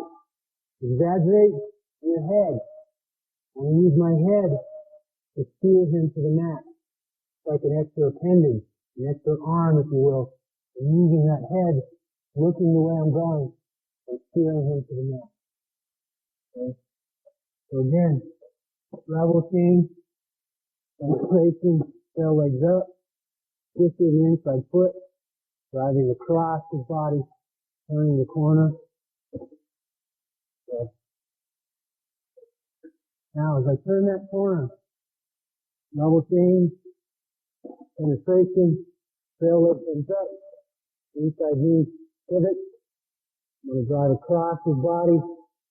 As I drive across, I'm steering to the mat with my head, this inside arm, and just straighten, put pressure on that leg. And that's going to allow me to pass this guard and stay out of his leg. And here. Now I can work up his body and achieve a good cross-side position. And that's very important. I've eliminated the need to fiddle around and be caught in his guard, being the risk of him submitting me, he's crawling up my back, looking for a triangle or an arm bar. So again, as I drive across, I'm planting my shoulder right in the stomach, trying to pin his hips down. I want to make it hard for him to sprint, hard for him to create space to get this bottom leg through and around my waist. So I'm putting all my weight on his body. This arm is across his leg, it's straightening out. And if you can't bring that leg in, and again, shrimp and get it around my waist. Alright? Here. Now I can bring this top leg in and look up. A good cross-side position. Anytime I can take my opponent down and eliminate the need for passing his guard, I'm one step ahead of the game. I'm in a much better position than I am having to pass his guard and worry about his opportunity to be offensive. So again, figure out what setup you're going to use. Is it going to be an elbow, bicep, or what? Make them step, move them. Level change, penetration, pivot, drive.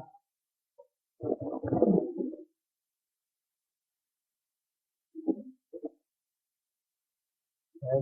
Nice double leg, turning the corner, driving across my opponent. One thing I like to try and add to that sometimes is what we call in wrestling an ankle weight. Okay? As I take him down, as I take him down here, right here, his legs generally are still against the mat. He's trying to sprint and create space to pull guard. What I notice as he does that is I can weave one arm over and under and tap his foot. And tapping his foot, raise his ankles, and keep pressure on the bottom side. After here, I can start to work up, isolate this ankle. And there's a position here if you get lucky enough to catch somebody. Just putting my knee in his stomach, working up. I can go to his toe, crank his ankle, or I can sit back, okay, and crank his chin into his calf. Here. Trapping his hip.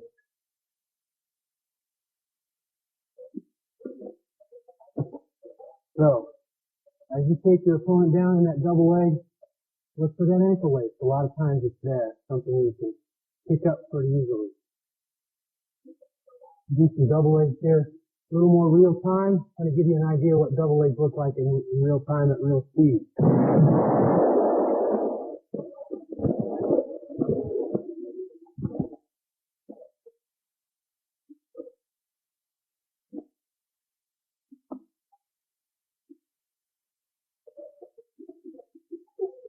So, the double leg takedown to the ankle leg.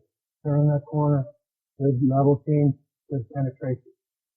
Now, after you've mastered the double leg, rather than attack my opponent's whole body and attacking both legs at the same time, sometimes it's a lot easier to split him in half. What we do, say, is get half man and attack half of his body and then change off to the rest of his body. And what we call a high crotch. And a high crotch is a very nice takedown. A lot of times, you master this takedown, you can whisper it in your partner's ear and tell him you're going to hit a high crotch, and it's still that hard to stop if you do it right. So what I want to do is, again, using the setup, we talked about using your hands, moving your feet. I like to execute my high cross off of an elbow tie or passing the elbow.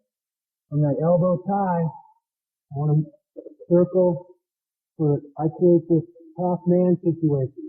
Instead of being head up, square to his hips and penetrating to a double leg, and shuffling my feet so that I'm half man. I'm going to attack one of his legs or half of his body instead of his whole body. The basic penetration is pretty close to the same. Still need that good level change, and I still need to rotate to that knee and that rock over step. I want to bring that knee down right by his foot, the leg that I'm attacking. Right here. Instead of wrapping and attacking both legs, I'm coming through his legs or in his crotch and wrapping to his calf on one leg.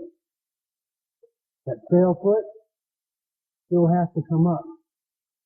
Okay, so I'm here, level change, penetration. I want my head up and my shoulder in here. Okay?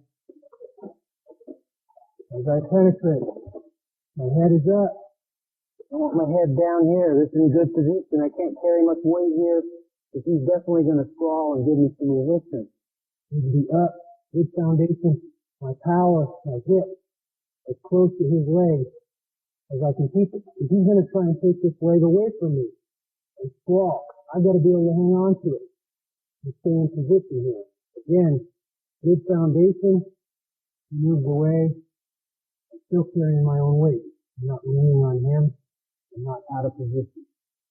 Okay. Here, nice and tight. Good position. Right here. Trail foot is up.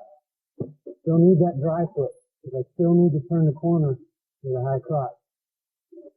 Now, as I penetrate here, and I secure this leg, I want to turn that corner, drive my nice cauliflower ears into Nathan's ribs, drive across his hip, and put all of his weight on that free leg. Make him hop. Here. As I drive back up into him and make him stand on that free leg, now I'm going to change my grip on this leg, here to here. Changing from the high crotch to the double. I'm going to continue to drive across, turning that corner and driving through him. As I reach for that double leg, again, I want to emphasize straightening this leg out so I can avoid that guard. Here. Again, I can look for the ankle waist of the chair, but more importantly is the position. I keep my shoulder in the stomach, keep the hips pinned to the mat, and work my legs up. A good side position. High crotch. Off the elbow tie, half man, level change, penetration. Here. Driving. Again, twister and sit it on that inside knee. Now, a lot of times, a good drill from here is I'm just going to have Nathan turn. I've already started in this position right here with my hips in, the position I should be in. And the drill is to work on keeping this position as my opponent moves and adjusts and tries to take this leg away from me. So Nathan starts to turn and try and take that leg away.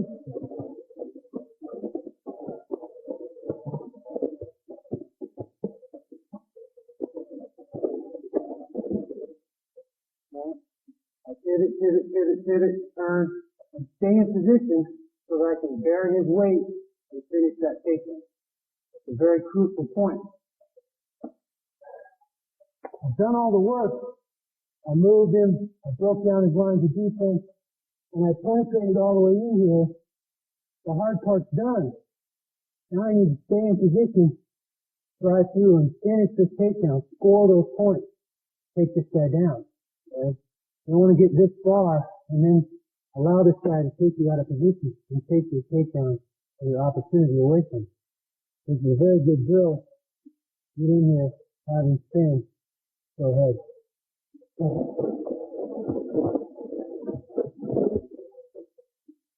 As you spin, keep position, and then finish your takedown. Turn that corner, drive across to that double leg. And a high crotch, again, like I said, is a great takedown because I'm only attacking half of his power instead of all of his power. I can use a lot of different setups and manipulations to set up that high crotch. I can get some biceps, I can get some elbow pass, and I can even do it from the 2-on-1. I can do it from the underhook. I'm moving in, using that underhook, swing under to that high cross, driving across. Okay, so again, good takedown. You can use a lot of different setups to achieve this takedown. What it will look like in real time is sort of like this.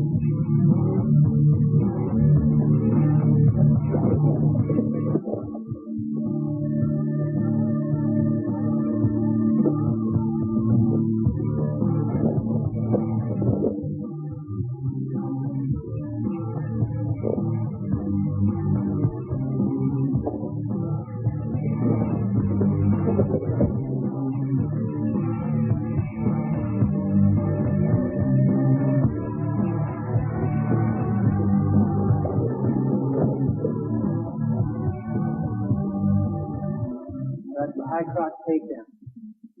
Once you've learned the high cross, or what some people call a head outside single leg, transition now to the other side of the body because these two moves work in concert to go to the low single or the head inside single leg. And again, several different positions that I can execute this technique from or this takedown, several different setups. The easiest and the one I like the best is operating off of that elbow tie. By using that elbow tie and a bicep tie on the other side, I can circle away from the leg I want to attack. If I circle towards that leg, it's moving away from me. It's much harder for me to close that distance and get to that leg. I circle away from it. Now it's coming towards me. I plant that back foot to drive and penetrate, level change and penetrate. That leg is coming towards me. I close that distance to that leg a lot quicker. So use your tie-up. Move your feet to create those opportunities to penetrate.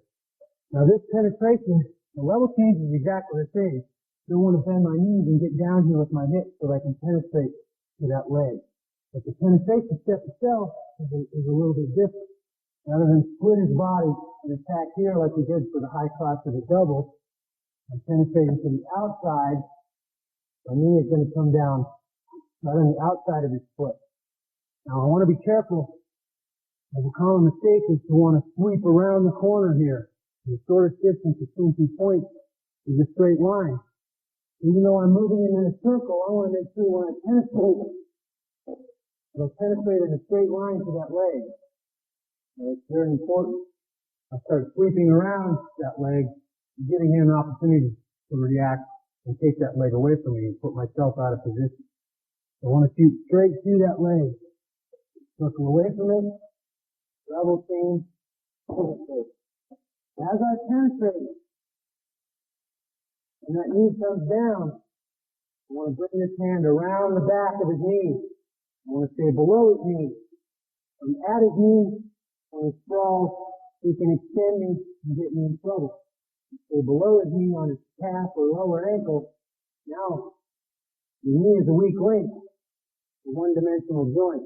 It only moves forwards and backwards like this. I put pressure on it laterally, connected to his hip, keeps him from being able to turn his hip and cover my head, and again, get me in that extended and troubled position. And here, I don't have much power as far as for me to finish. So I want to eliminate his ability to drop his hip and bring him down on the top of my head and sprawl. And I do that, so I want to wrap my hand staying below his knee, down on his lower ankle. Okay? It's an important piece. Again, double change, penetration. Now I'm going to throw this hand around. Imagine I'm punching a punching bag here from the back. And that's going to cause me to pivot from this knee. My head is going to stay inside of the thigh or knee. I want my head back here. I want to have good shoulder pressure laterally on that knee. Good. Okay. I'm pivoting to this angle. The power is in the front. The power is in the hip. I stay out here. In front is going to sprawl, and I'm going to be in trouble. Okay. If I pivot, sprawl again. If I pivot, and get this angle, it's much harder for him to put that power on my head and shoulders to get me extended. Okay. Much greater success, much greater opportunity to finish that single leg and come out on top. Again, elbow tie, bicep tie, and spear, make a step. Okay. Circle away from the leg I want to attack. Double change, penetration, here. The angle across the body, hands up, below the knee, in this position right here. Now I can apply pressure to that. Force him to the mat. Probably not going to go all the way to his stomach. Probably some other things that he'll do that we'll cover. More often than not, as I shoot, he's going to respond by sprawling, trying to take that leg away from me. Okay? So I'm here, I penetrate, he sprawls, and he takes that leg away from me. I pivoted, and here. Got that hand down by that ankle, not at the knee. If I go to the knee, you can take that foot away and see how the hips come over my head. I stay at the ankle, now his knee won't let him rotate his hips over my head. Alright, he tries to rotate his hips over my head and sprawl, his knee won't go. Won't allow it. Alright? I'm just going to continue to circle towards that ankle. When you come to his knees, he's probably going to, more than likely, what a jiu-jitsu guy will do is circle the other way and bring that leg over the top to try and pull guard. What I want to do as soon as I get here, as soon as I get here, I want to change hands on this foot. If I stay here, he's going to try and spin the other way and take this, the other way. He's going to try and spin the other way and take this leg away from me. There. What some guys will do is this. Spin out. And I want to be aware of the options that my opponent has in every situation. So when he's got that single leg, he changes hands, takes that hand to my foot, that frees up an initial penetration hand. And now if I spin out, I'm actually putting him right in behind me. Which is not where I want to be in that situation. So, important. As I penetrate, as soon as I'm here, change your hands on that ankle. And now I can drive across, capture both legs, and work my way up to the big position. So, I can sprawl and go to both knees.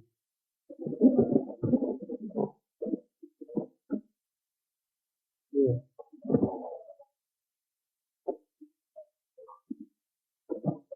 And even if I penetrate here, he goes to his knee, and he kicks that leg over the top, and pull guard. As I change hands on that ankle, I'm looking to pass that leg and attack it. Again, it's a cross side. Worst case scenario, I end up in his guard. Okay, so I have to pass his guard. That's okay. Still taking him to the mat, still taking him down. Scored those points in the grappling situation. So you see this single leg, several different scenarios and several different options for you, but it's a really, really good takedown. Again, level change penetration. Get that angle through his body.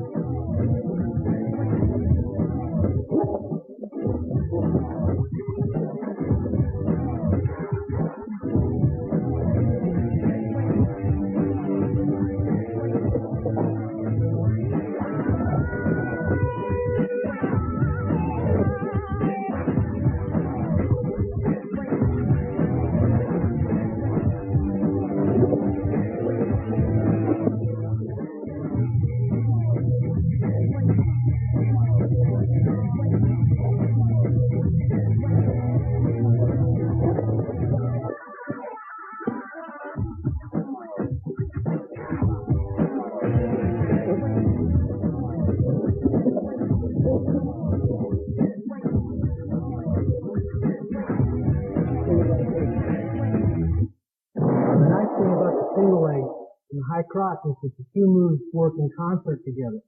As I establish a good tie-up or a good position, I move this way, and that foot doesn't come forward. It's not there for my single leg. My high crotch is right there on the other side. So the two moves, one or the other, is usually always going to be there on one side or the other from the same stance. I change my stance, and my single leg becomes here, and my high crotch is over there. Again, I have to adjust to what leg my opponent leads versus which leg that I'd like to lead in a grappling situation and decide which takedowns are going to work best for me against that opponent. Now, if I combine the two moves, the single leg and the high crotch, I come up with a knee tap. And it's a real effective move, kind of a split move. Looks kind of neat when you touch the guy's knee, you pop out on the other side and the guy falls on his face. Okay? And again, if you have a good single leg and a good high crotch, this will be a pretty easy technique for you to pick up. Basically what I'm doing is I'm touching like I'm going to execute a single leg. And I'm only doing this as a setup so that I want him to react with his hips and start to sprawl. So as I move him and I touch that single leg and he starts to sprawl, now I'm going to finish with penetration just like I would on a high crotch. And I come out right behind my opponent. Really slick move. Takes some timing to get that timing down. It looks pretty dang fantastic when you hit that technique. So again, from touch to the single, tapping that knee. As he reacts and takes that leg away from me so I can't single legging, and popping my head out that other side and that high crotch penetration. And then from here, I'm simply pivoting around the corner. And I want to take this knee with me as I pivot around the corner.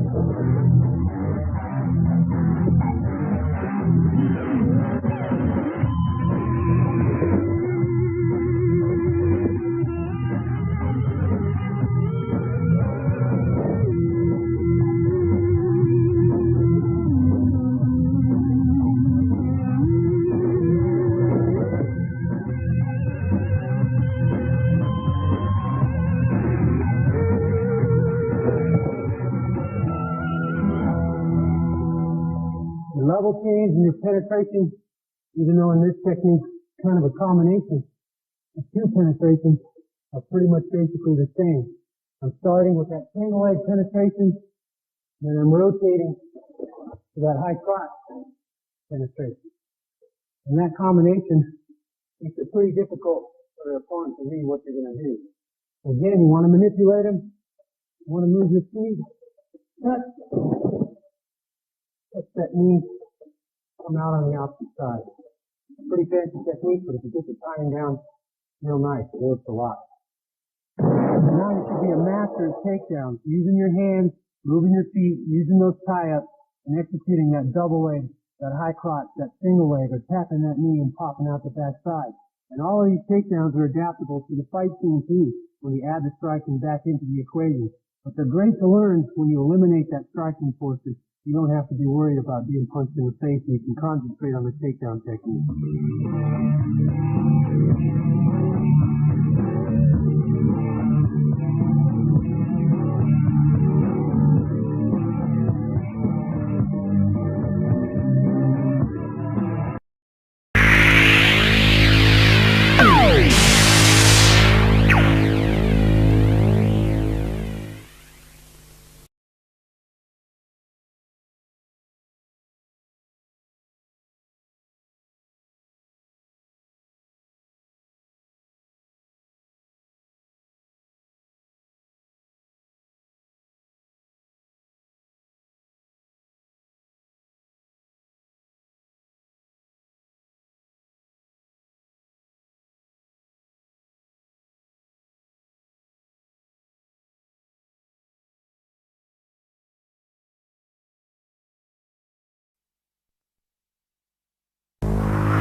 In the 3 phases of fighting, there's a very important phase called the clinch fighting. We're going to work on the clinch today and closing the distance. We want to concentrate on some basic pummeling drills so that you can establish dominant positions and some drills to be effective from those dominant positions. We're going to start today with some defensive positions and elbow destruction and some ways to protect yourself as you try to close the distance. Helping me today is one of our Team Quest fighters, Nathan Corey. So it's very important as I control this distance, I either want to be in long range where I can't be reached by my opponent, or as I move into that middle range, I want to make sure that I'm covered. I've covered my chin and my face, because you always know where the target is. The guy's going to try and hit you or kick you in the face. I like to use an elbow destruction where I'm just sliding my hand up and putting my elbow in front of that target, either here or here. So as I move through that middle range or range of exchanges and establish that clinch range, I'm covered, I'm protected. And then once I establish that close range or attached range, I can start to fight for those dominant positions, the underhook, okay, or the double underhook, using that collar tie. And we're going to go through several of these positions and make sure that we can protect ourselves and then establish that dominant position we're looking for. Okay, so I want to use that elbow destruction, close that distance, attach myself to my opponent. I want to move through the range of exchanges. If I stop here and pause, I'm vulnerable to be hit, kicked, or kneed. So I'm at long range, covering. Now I'm at that attached range, right to the underhook, the dominant position. Use the elbow destruction. Okay. And that actually hurts. Even with gloves on, if somebody hits your elbow with their hand, the chance of them breaking those small bones in their hand is pretty good. And it's generally a good way to protect yourself in a lot of situations. Okay. Now the first thing that I like to cover after we go from protecting ourselves and moving through that range is different ways to close that distance. One of the ways I can use is to bait my opponent into coming into that middle range, so that I want him to try and punch or kick at me. And again, that's where being covered so that I can slip that punch and penetrate. And that penetration could either be a level change to a takedown, or it could be penetration to the clinch or attached position. So we'll give you some different points of view for this elbow destruction so you can kind of get it from different angles. And again, I'm using the elbow destruction to move through that middle range, to slip that jab or that punch, and attach myself to my opponent, move into clinch range. So I'm here.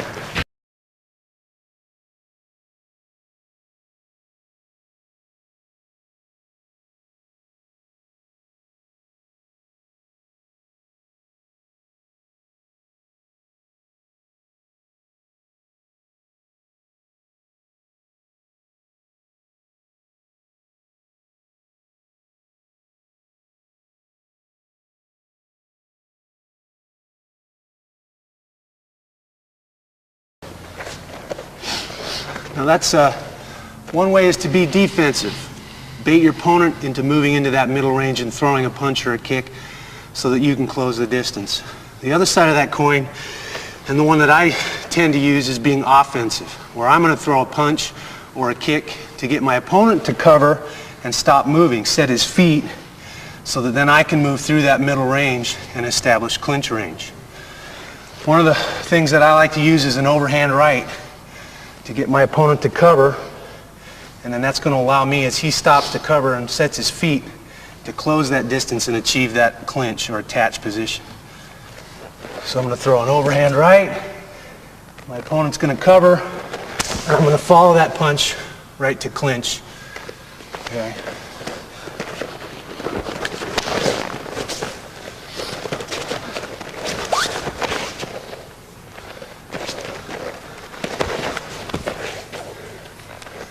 It doesn't have to be an overhand right. I could use a jab the same way. Again, I'm just sticking something in his face, making him cover so that I can force him to stop moving his feet, and now I can close that distance and move through that range of exchanges.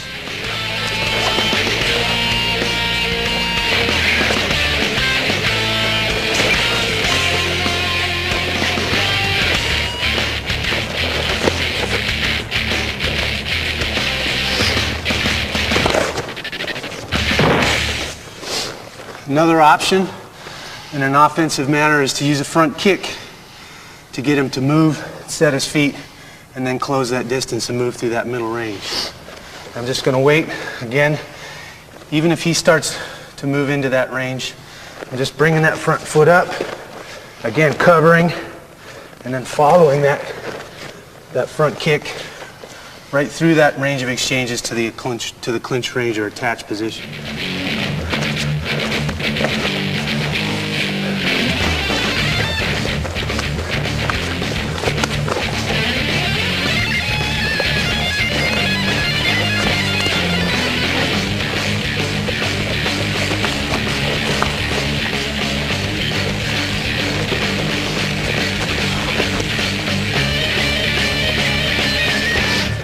It's important, again, that I control the distance.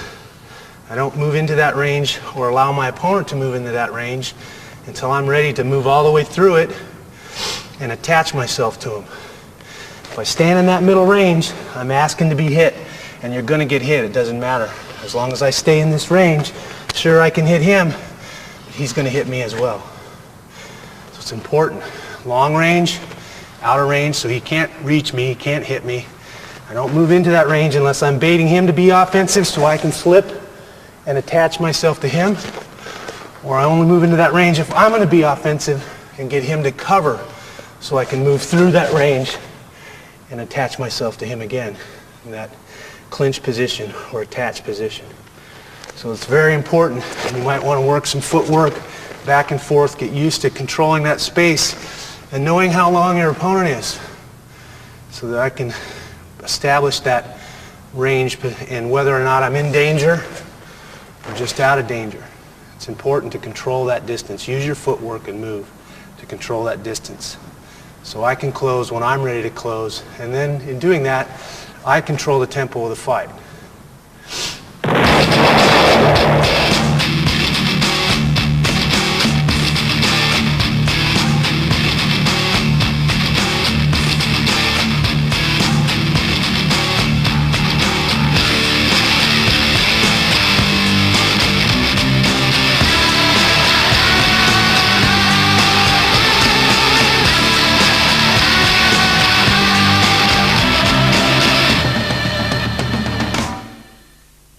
So once you've learned to protect yourself and use those elbow destructions and move through that range of exchanges and attach yourself to your opponent or establish that clinch range, you want to be able to establish dominant positions and be effective from that clinch range. So it's important to learn to pummel in exactly what you're looking for. And one of the first and most effective dominant positions that I feel once you establish this clinch range is establishing a good underhook position. It's not like the traditional boxing technique, because you see, all I'm interested in here is smothering his hands and keeping him from being able to hit me. But in doing that, I'm giving him a lot of position. In the mixed martial arts, where the fight can go to the ground, I don't want to give him all that leverage and position so that he can effectively use his hips and throw me down. So it's important to be able to change this position or establish a dominant position where I'm controlling my opponent's arms and lines of defense, and now I have a lot of attacks, both offensively striking and the ability to take my opponent down from this dominant position. Now, a real simple drill and a way to kind of build this foundation of how to establish dominant positions in pummeling is a simple swimming drill where Nathan and I are both in an over and under position. I have an underhook here, Nathan has an underhook here. We're in the same exact position. He has the same thing I have. Now as I create space and re-pummel over his arm, Nathan's doing the same thing on the other side there. And we basically exchange underhooks. And now we come back, I'm re-pummeling, Nathan's re-pummeling, we exchange underhooks. And as you get a rhythm for this and you're chest to chest and you're moving and pummeling, it becomes this swimming motion. And obviously this swimming motion doesn't have a lot of reality to it, but it's just a drill to kind of develop the sensitivity in your body so that when you get into this clinch range, the first thing you're thinking about is pummeling, getting inside and establishing that dominant position. So you start out by just developing that sensitivity and that skill by this swimming drill where I'm digging for underhooks and Nathan is digging for underhooks at the same time. Notice we're chest to chest, close proximity, using our legs and hips as we drive and pummel. Just going inside, repummel, repummel, repummel, repummel.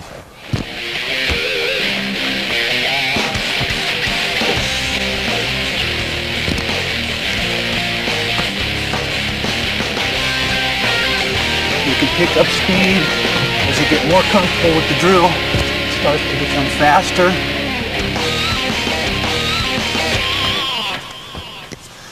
And then as you get better and better at establishing this underhook in this dominant position, you can start making this more real and more live by actually fighting, moving each other, and pummeling chest to chest, and digging a little more. You can see the drive in the legs, the hips, the posture, into your opponent, controlling him, trying to establish that dominant position. And then as you progress and get better and better, once you establish a dominant position, you want to start to try and hang on to it. Keep that dominant position. Make it hard for him to repummel. Okay, and that's when it starts to become real and applies more to fighting. Okay, and then there's a few things that we like to drill and develop some skills and offensive techniques for takedowns off of this simple pummeling drill. Okay, so as I do this swimming motion, all I'm going to do is as Nathan repummels, okay, I'm going to change levels and direct my head right under his arm with a duck under position. Okay. Now again, this isn't a real situation where he's resisting and I'm in a dominant position and I'm trying to set up a duck under, but you need to develop the technique of being able to change levels, timing, be able to attack your opponent's body. Okay, and the biggest thing is starting to realize that I can predict what Nathan's going to do, and in that knowledge of knowing how he's going to react to a certain situation, I can use that knowledge against him. I know if I have an underhook that Nathan wants to repummel, he wants to take that underhook away from me. So as I feel him start to take that underhook away and repummel, I can use that little bit of knowledge of him repummeling and reacting to that situation against him and duck or attack. Okay, it's in that knowledge and in that prediction that the real art in the sport comes out. I can create situations where I can reasonably predict how my opponent is going to react in that situation and use that knowledge against him. That's the setup. I'm setting him up so that I can achieve an offensive tactic, a takedown, a punch, a knee, whatever that setup is. So again, we're pummeling. I'm predicting that as I get my underhook here, Nathan's going to repummel. And in that repummel, I'm redirecting his elbow and attacking in that duck under. Again, I want to emphasize, as he repummels, I'm just going to raise he's digging that hand in, I'm raising my elbow, creating that space. All I need is that little bit of space from my head. Okay, I don't bend at the waist. I want to change levels with my knees, get my hips down, that good athletic, explosive position. So as he repummels, level change, create that space for my head, I come right up, and staying tight, close to my opponent. As I establish this position and get into this duck under, now I want to exaggerate using my head and driving into my opponent. I don't want to think about going around his hips. I want to think about going through his body. It's nice to have these cauliflower ears to drive into guys' ribs and move through them. Okay, so I don't want to go around him. I want to go through him. And going through him, I move myself into position to take his back or be dominant. Okay, so concentrate on that level change, bending the knees, keeping the head up and the hips in, and then moving through my opponent. Okay, so the duck under, and try to do it on both sides if you can start establishing that ambidexterity where you can execute techniques on the left or the right side.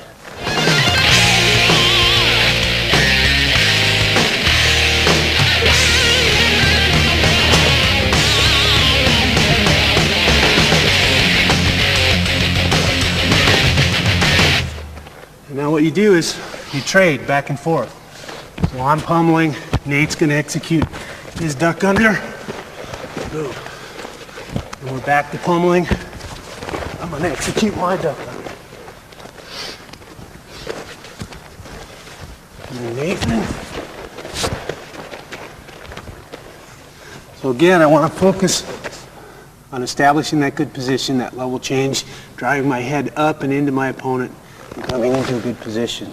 Okay, and there's some other techniques that we can add to this along the same lines where I'm drilling and establishing good posture, good tactics, good technique, and that sensitivity in your body so that you feel these situations. And then it starts to come real natural when you're in live situations.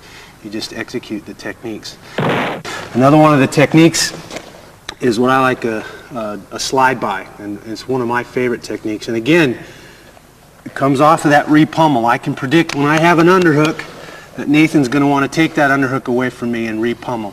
As he re-pummels this time, instead of, re-pummel again for me, instead of going under that arm, I'm going to redirect that arm and trap it to his side.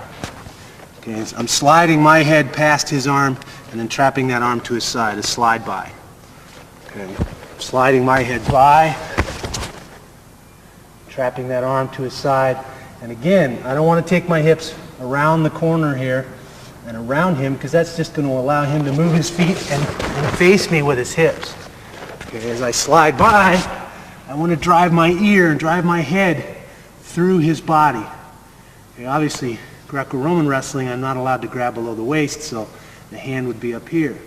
In a fight or freestyle or any mixed martial arts competition, I can attack the legs and trip and use the legs, so that hand would slide right down to that knee. Your knee being the weak link and the joint that only moves in one direction. I want to take advantage of that.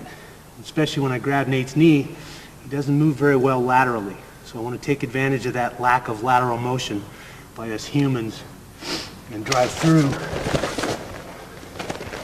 Okay. Again, off of the pummel, slide.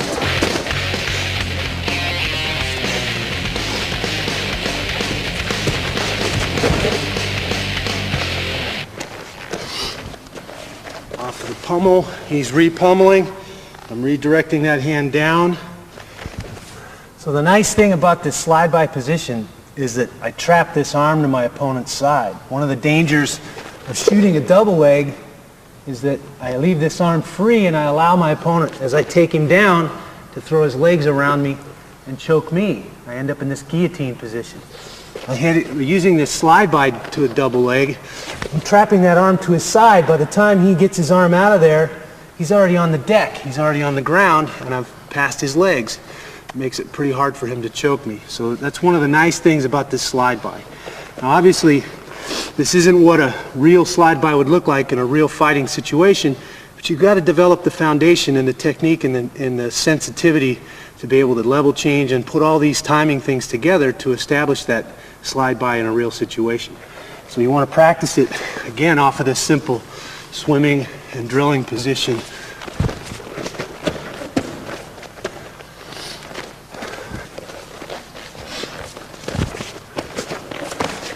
Okay, and you can trade back and forth again, just like the duck under.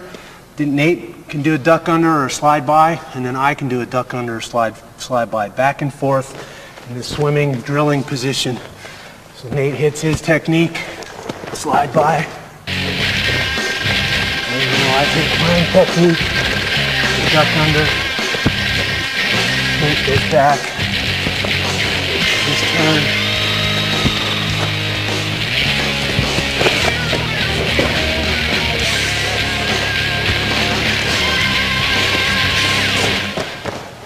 You see how Nate drove his head through my body, had me moving laterally, making me hop basically on one foot, and he was blocking that knee. It's real important, even in the duck under, that I exaggerate that motion through my opponent. Slide by, same thing. Through, across. I want to drive him straight back.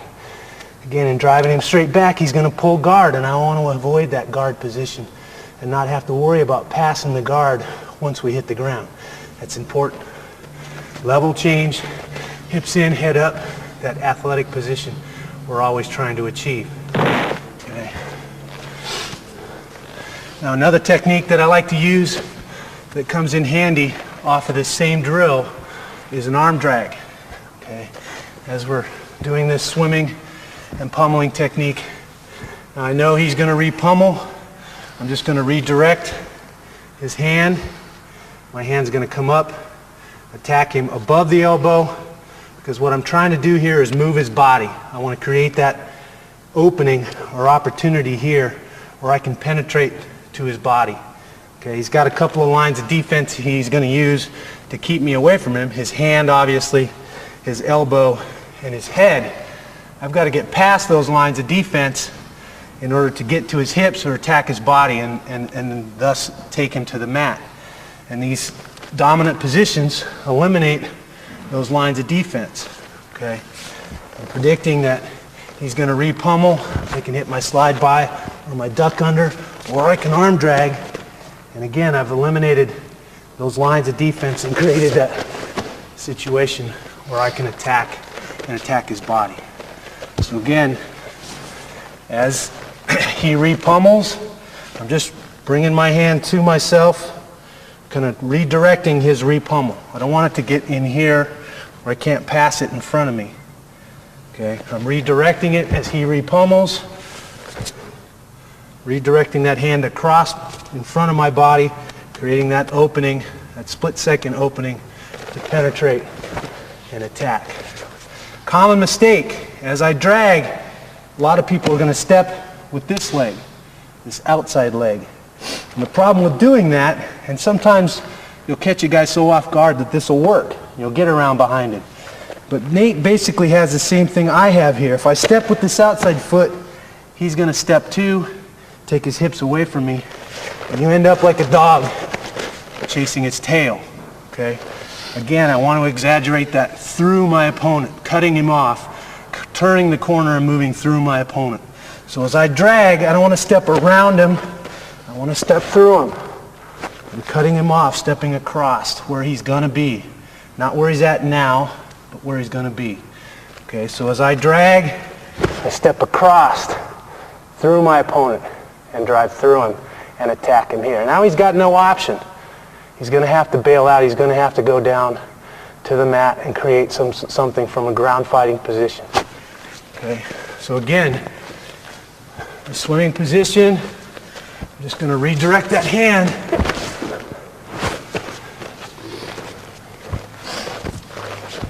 Redirect that hand across, catch him above the elbow, and attack the waist. And you put all three of these together off of this, and it's a really nice warm-up drill, way to get started, get your body moving, get your joints loose, and you kind of developing that sensitivity and those level changes and those attacks through your opponent. And then that creates a situation where once you get comfortable with that, you can create situations from the dominant positions and execute these techniques in a real situation, in a real fight. So again, swimming, pummeling, Nate executes 2 or 3 techniques.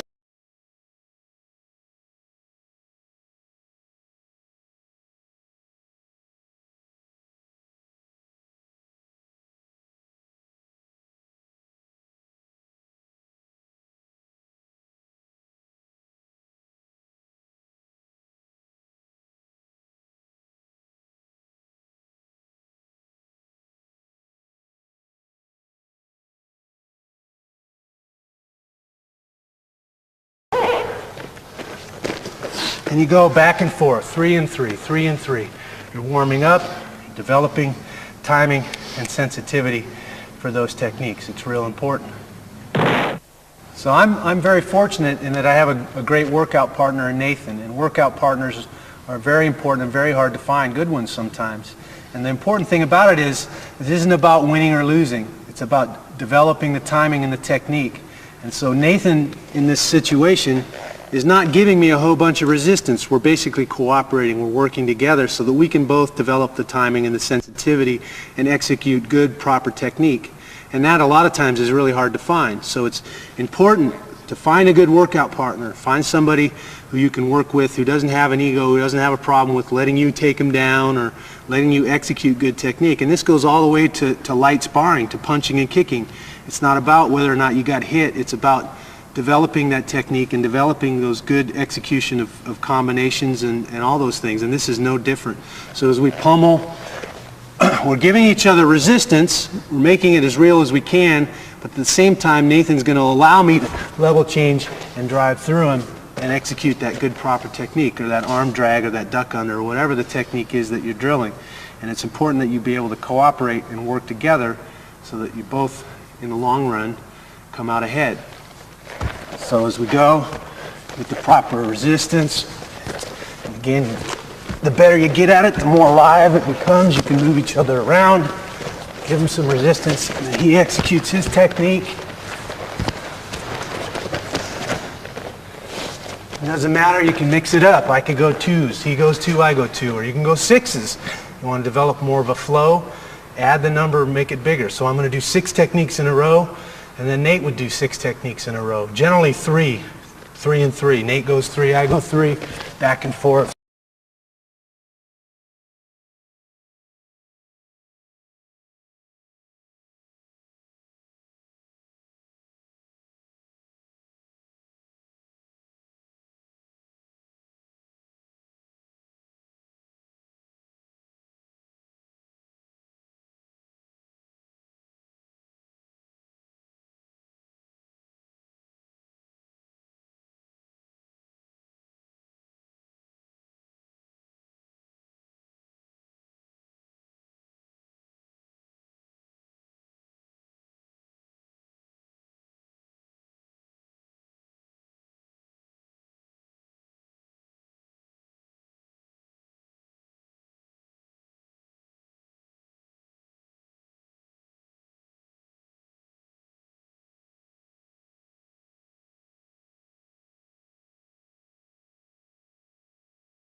So it doesn't matter what the technique is. It could be a high crotch, okay? It could be a punching combination.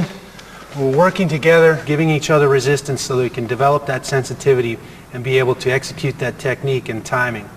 It doesn't matter whether it's a combination of kicks and punches or a takedown or this pummeling drill that we're working on now.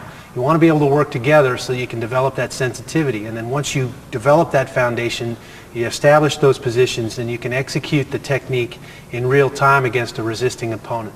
So it's important to check your ego at the door and find a partner that you can work with who's going to give you the proper amount of resistance and give you some different looks, but still allow you to execute the technique and develop that. Now it's, again,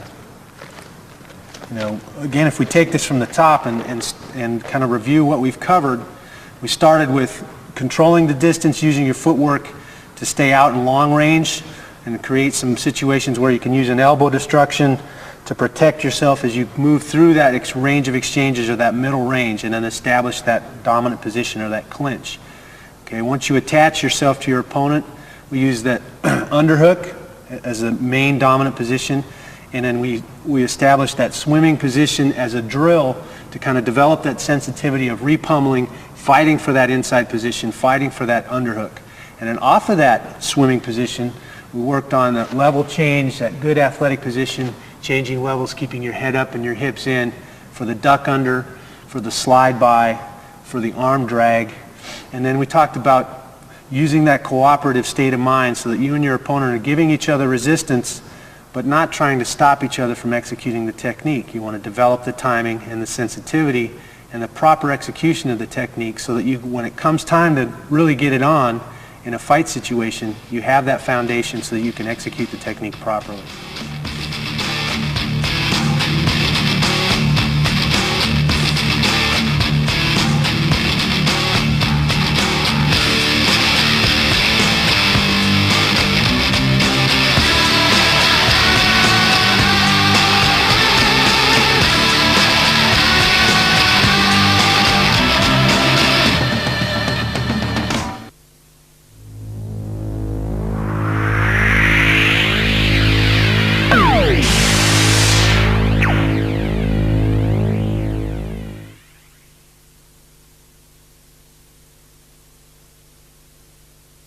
Now's your chance to go one-on-one with me. I'm Randy Couture, so watch my videos and catch a clue. You might win a trip for a personal training session with me.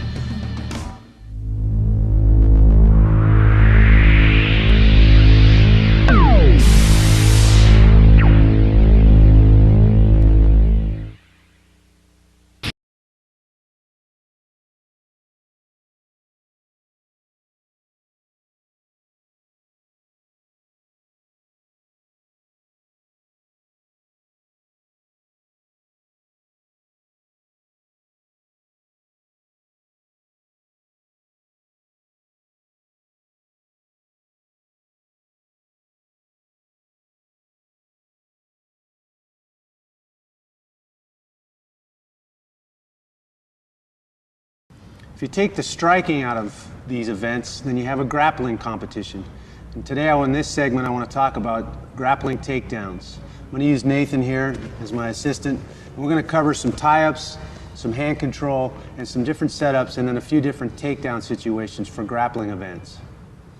Now, the first thing you're going to realize when you're dealing with a grappling event is your stance is going to change. I no longer have to worry and protect my head so much and worry about being kicked or punched. What I have to do is protect my hips to keep from being taken down. So that's going to cause me to take more of a traditional wrestling stance and move and operate from this position. From this traditional wrestling stance, I'm going to use a couple lines of defense. The first one is my hands. I'm going to use my hands to keep Nathan away from me. My elbows, if Nathan gets through my hands. And the last one is my head. I want to try and keep my head a little bit lower than my opponent's head. I'm going to use several different tie-up situations. That's where, in order to move Nathan and break down those lines of defense so that I can attack his hips and take him down, I've got to use my hands and move my feet to create motion and create those opportunities to penetrate and take Nathan down to the mat. One common tie-up is just the double bicep tie-up. I'm grabbing both of Nathan's biceps, and now from here, I can steer him and make him step and manipulate him so that I can penetrate and take him down. The bicep tie-ups are very effective. Another common one is the elbow tie-ups. If I move into my opponent and he wants to put hands on me to keep me away from him, which is a way that I like to approach a lot of takedown situations, is moving into his comfort zone so that he wants to put hands on me to keep me off of him and keep me away from him. He's giving me those elbows that I can grab, and I don't want to just hang on to him. I want to pull him in so that I have control of him.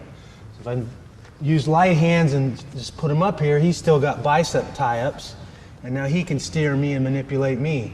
So when I grab those elbows, I want to make sure that I pull him in and take control of my opponent. Now I can move him around and steer him and create those little opportunities to change levels and penetrate. A couple other common tie-ups is the some people call a Russian tie-up. I like to call it 2-on-1. A lot of times your opponent in a grappling situation will grab a hold of you, and he's giving me, in this instance, a chance for me to take his arm and grab two of my hands on one of his hands here in a 2-on-1. And from this 2-on-1 position, again, I can cause him to step, circle, and control, and move him around. I want to make that arm part of my body. I'm going to put his elbow in the center line of my body. I want to lock it out, shoulder pressure down on the top of his shoulder so that I can hold him here and move him around.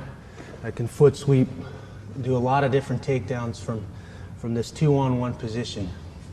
The harder he tries to get his arm back, the more opportunity I'm going to have to change levels and penetrate. Another nice tie-up from this situation for grappling takedowns is the underhook. Okay, a single underhook. Again, I've effectively broken down those lines of defense. Nathan's hand and elbow are out of the way now. I've got free access to penetrate to his hips right here. My head and head position becomes very important in this underhook situation. If I give Nathan head position, even though I have a good control point in the underhook, I still have to get through his cranium to get to his hips. So I need to make sure that I have good head position. Now I can move him around with that underhook and attack his hips, attack his legs. Okay. So those are 4 basic tie-up positions there. Bicep ties, elbow ties, the 2-on-1, okay, and the underhook. From the biceps and the elbows, maybe it's going to be a combination of the two. It may not be just both biceps or both elbows. Maybe it's going to be a bicep on one side and an elbow on the other side, or vice versa.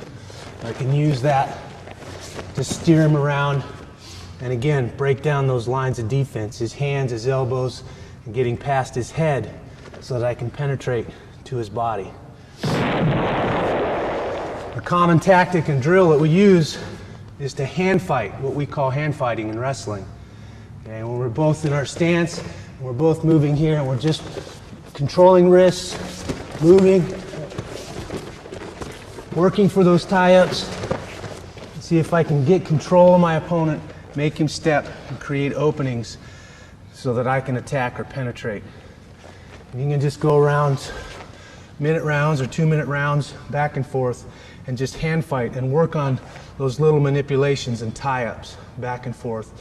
Both opponents going live so that it's realistic and you get an idea what it takes to move your opponent, to control them. It's very important. If I'm going to put my hands on him, and I need to move my feet. If I put my hands on him and just stand here in front of him, nothing's going to happen. He's not forced to react to me. But if I grab a hold of him and I create motion by moving my feet, he's got to step, he's got to move, and that's going to create opportunities for me to penetrate. Okay, those are the basic tie-ups and things that you're going to use to manipulate your opponent and create opportunities to take him down. Once you learn to use your hands and move your feet to create motion and create those opportunities, you need to find some setups, create little manipulations where you can predict where your opponent's going to go, how he's going to react to certain hand fights in certain positions. One setup that I like to use a lot is passing an elbow. And all I'm looking for in a setup is that split-second opportunity that I can penetrate, get past those lines of defense, his hand, his elbow, and his head, and get to his body, to his hips. And passing an elbow, it works real well from the bicep tie because you get into this little dance where I go to a bicep tie and then your opponent rotates inside and wants to bicep tie himself. And so you get into this mode here where you're both hand fighting for that bicep tie, that inside control. You always want to have nice inside control.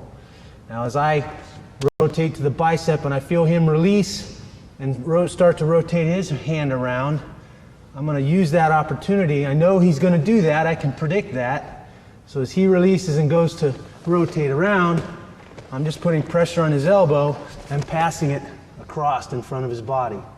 You notice as I pass that elbow and take advantage of that little opportunity where those lines of defense are out of position so I can penetrate to his body, I start my level change for my penetration so that I can shoot off of that little setup. So the elbow pass is a pretty effective way to set your opponent up, create that opportunity to penetrate and take him down. Another common setup that I like to use is an arm drag. Okay, and I can set up an arm drag in several different fashions. Just a standard arm drag drill is anytime my opponent puts his hand on my body, I want to drag that across. And I'm just patting that hand down, catching it above the elbow and pulling it across. And there again is that split-second opportunity for me to change levels and penetrate to his body. Okay, so just a simple drill to get the hang of the arm drag is just here, here, here, here.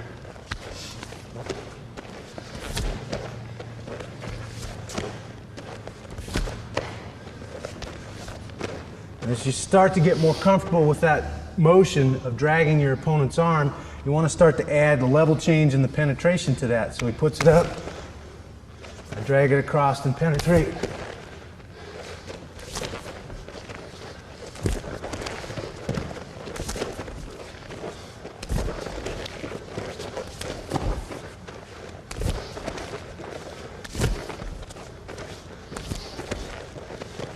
Now when you go home next Christmas and your grandma puts her hand on you, you arm drag her and you throw her down. Works real well. The idea is that you do it enough so that it becomes second nature. Every time someone puts their hand up there, you're anticipating that, you're seeing that, and you're creating that arm drag and that opportunity to penetrate. Okay, we talked a little bit about the 2-on-1 as a good tie-up. A good way to set up that 2-on-1 and use that 2-on-1, again, is to force your opponent to collar tie or put his hands on you. As soon as I move into his comfort zone, keeping my lines of defense in position, and he puts those hands on me, that's what I'm waiting for. I'm going to cross, reach across. I'm going to rotate my shoulder, move my feet, and pull that arm across. That baseball grip on the wrist, elbow to the center line of the body. And now this, in this position, is my setup. Whether I circle one way and make him step with a single, or I make him circle the other way and put some pressure on him so he steps there. Just depends on what technique I'm trying to set up. So being able to, every time he puts his hand up there, pull that 2-on-1 in, I'm again eliminating those lines of defense for that split second, establishing some control so that I can create that opportunity to penetrate. A real common way and another setup that we like to use is that underhook. And there's several different ways to get into that underhook position. I can either be aggressive or I'm pounding the head, and you're taking a risk in reaching for your opponent and putting your hands on your opponent. But if you have a goal in mind and you're trying to achieve a good tie-up position, then you're probably going to be all right. So I'm coming to the head. For some reason, your head and arms obviously are connected. So you put some pressure on that head, create some space under that armpit for that underhook. So I clubber him, and there's my underhook. Okay. Once I establish that good underhook position and that control point, now I can start to move him. Again, creating that motion, eliminating those lines of defense for that opportunity to penetrate and take my partner down. Okay. Another common thing that will happen is, again, moving into your opponent so he puts his hands on you. Okay. Again, a little more passive approach. I want to move into him until he puts hands on me. And now I'm just going to bump this out of the way with my cross hand. As I bump it out of the way, I'm digging for that underhook position. Okay. And again, from here, I'm looking for that setup where I'm making him move his feet and react to me. Those are the basic setups that you're going to use to create opportunities to take your opponent down. And we're going to demonstrate that elbow pass a few times in a more of a live situation, again, like the hand fighting that we did earlier in this segment.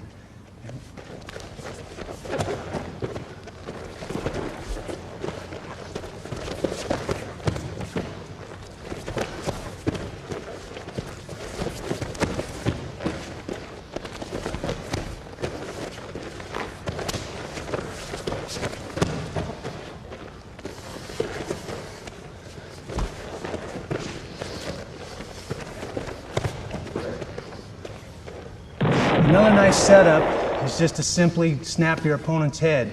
Basically, I'm just going to club him with a forearm, make him move, make him blink, and give him some pressure on his head.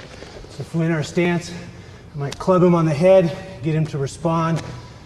His head bobs and he recovers, and that's going to create that opportunity for me to penetrate off of that head snap. It's a pretty simple thing, just clubbing him in the head, using that forearm. I want to make sure when I reach for my opponents that I'm not reaching with that lead leg, the hand that's guarding that lead leg. It's not going to take him very long to realize that he's pretty close to that leg, and if I'm reaching my hands up here, he'll be able to attack that leg pretty simply. So if I'm going to put my hands on my opponent, I'm going to do it with that hand that guards my trail leg, the leg that's furthest away from my opponent.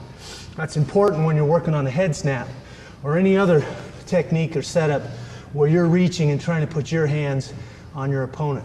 They'll want to keep that guard hand in position. If he reaches for that leg that's closest to him, I can fend that attack off. I've got my arm, elbow, and hand in between my hips or my body and my opponent. If I'm going to mess with him, if I'm going to set him up and use my hands, I'm going to do it first with that trail leg hand. Here.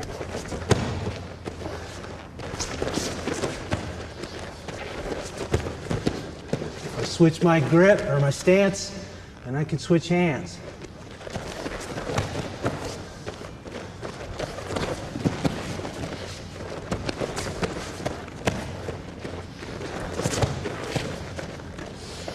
Once I get that hand on him, I've got elbow in position keeping him out, now I can bring that other hand up and use it as well to create the situation I need for a setup for penetration. And the first and simplest takedown that I want to cover is just a straight double leg. It's the most common. It's the first takedown you would teach a little kid if you're teaching him how to wrestle. Again, it involves some basic techniques or basic skills that you need to know for any takedown. The first basic skill is going to be a level change. Okay, and go from a head-to-head position. I want to bend my knees, keep my head up, lower my hips, and change levels with my hips by bending those knees. Here. Now I'm in line to attack parallel to the mat through my opponent. A common mistake is to not change levels and penetrate at an angle to the mat, so that at some point back there, as my opponent moves back and tries to counter my takedown, I run into the mat, and that's as far as I continue to penetrate. Or if I change levels and move in a parallel fashion to the mat, I can go as far as I need to go to run through my opponent and take him down. So it's very important that you get this level change down so that you can move your hips parallel to the mat and drive through your opponent. Now it doesn't matter, I can use a lot of different setups and a lot of different tie-ups to execute a double leg. So you got to figure out, as you use your hands and move your feet to create those opportunities to take your opponent down, which ones are going to work best for you, for your style, your body type, your speed, your flexibility, your strength. All those things play into what kind of grappler, what kind of wrestler you are. So once you have that level change down, the next thing you need to learn is penetration, how to cover the space between my hips and his hips as I attack his body. And the hard part about that is I want to change levels first, and now from here I want to cover that distance. Obviously, if I'm outside an arm's length, I'm giving him a lot of time to react, a lot of time to counter my takedown. So I want to make sure that I'm not clear back here outside of an arm's length if I'm going to try and penetrate and cover that distance. The more time I give him to react with his hips and sprawl and stop me from taking him down, the less my chances are that I'm going to finish that takedown. So I at least want to be within an arm's length if I'm going to change levels and then penetrate. What I'm doing is what's called a rock over step. I'm rocking over my heel toe to my knee. Okay, here. I bring that trail foot up. Okay, if we change sides here, and I penetrate, level change, penetrate, that trail foot comes up. I don't want to leave it back there. I don't have a very good base here. Here I've got a nice foundation. Doesn't matter if Nathan moves away. I'm still here holding my own weight. I'm still here in a good foundation and in position. Okay, I penetrate. I want to make sure as I wrap my hands, I'm going to wrap them low on his calves. I don't want to be on his thighs. I don't want to be on his fruit of the looms. I want to be down on his calves. If you're going to bend or control a tree limb, you don't do it in by the trunk where it's strongest. You do it out on the end of the limb where it's easier to control, easier to bend. Same thing is true here when I'm trying to take him down. Okay, so level change, penetration, bring that trail leg up. Okay, and now, very important, especially if I'm grappling and I want to avoid Nathan's guard. I don't want to just drive him straight back to his butt. If I drive him straight back to his butt, I come out right in his guard. And now from his guard, obviously I have to figure out a way to pass. And depending on who you're grappling against, that can be pretty difficult. So, once I level change, penetrate, trail leg comes up. It comes up for another reason. I need to drive off of this foot and turn the corner. Again, I want to take advantage of the fact that humans on two legs don't move very good laterally. Okay? If I drive him straight back, I end up in the guard. If I drive across his body, driving off this trail foot, I have a pretty good chance of avoiding his guard and taking him down. So from here, again, wrapping to the calves, I'm going to swisher this inside foot. I want to put my hips in line to go that direction, across his body. If I stay here, my hips are in line to go straight ahead. It's going to be hard to go this direction and turn the corner. Okay, so I swisher that foot, drive off that outside foot, and now my hips are in line to go across his body. Exaggerate your head. I want to use my head to steer him to the mat. It's like an extra appendage, an extra arm, if you will. I'm using that head, looking the way I'm going, and steering him to the mat. Okay, so again, level change, penetration, trail legs up, swisher the inside foot, driving across his body, turning the corner. Okay. Now as I turn that corner, level change, penetration, trail leg comes up, inside knee pivots. I'm going to drive across his body. As I drive across and steer him to the mat with my head, this inside arm needs to straighten and put pressure on that leg. And that's going to allow me to pass this guard and stay out of his legs from here. Now I can work up his body and achieve a good cross-side position. And that's very important. I've eliminated the need to fiddle around and be caught in his guard, being the risk of him submitting me, crawling up my back, looking for a triangle or an armbar. So again, as I drive across, I'm planting my shoulder right in his stomach, trying to pin his hips down. I want to make it hard for him to shrimp, hard for him to create space to get this bottom leg through and around my waist. So I'm putting all my weight on his body. This arm that was across his leg is straightening out so that he can't bring that leg in and again shrimp and get it around my waist. All right, here. And now I can bring this top leg in and work up to a good cross-side position. Anytime I can take my opponent down and eliminate the need for passing his guard, I'm one step ahead of the game. I'm in a much better position than I am having to pass his guard and worry about his opportunities to be offensive. So again, figure out what setup you're going to use, whether it's going to be an elbow, bicep, or what. Make him step, move him. Level change, penetration, pivot, drive.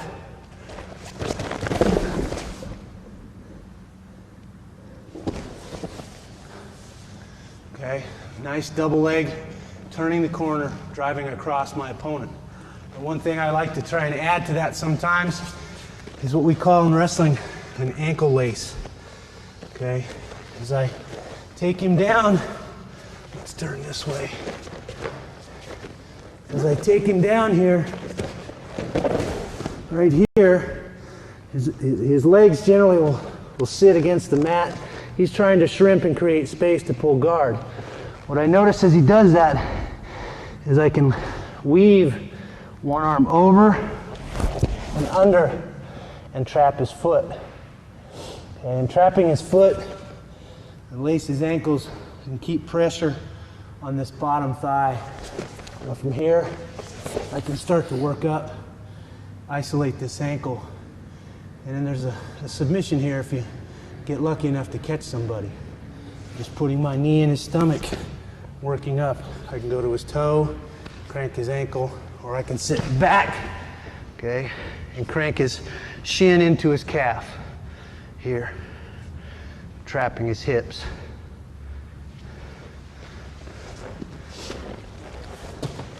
So, as you take your opponent down in that double leg, look for that ankle lace. A lot of times it's there. It's something that you can pick up pretty easily. Do some double legs here. A little more real time, kind of give you an idea what double legs look like in real time at real speed.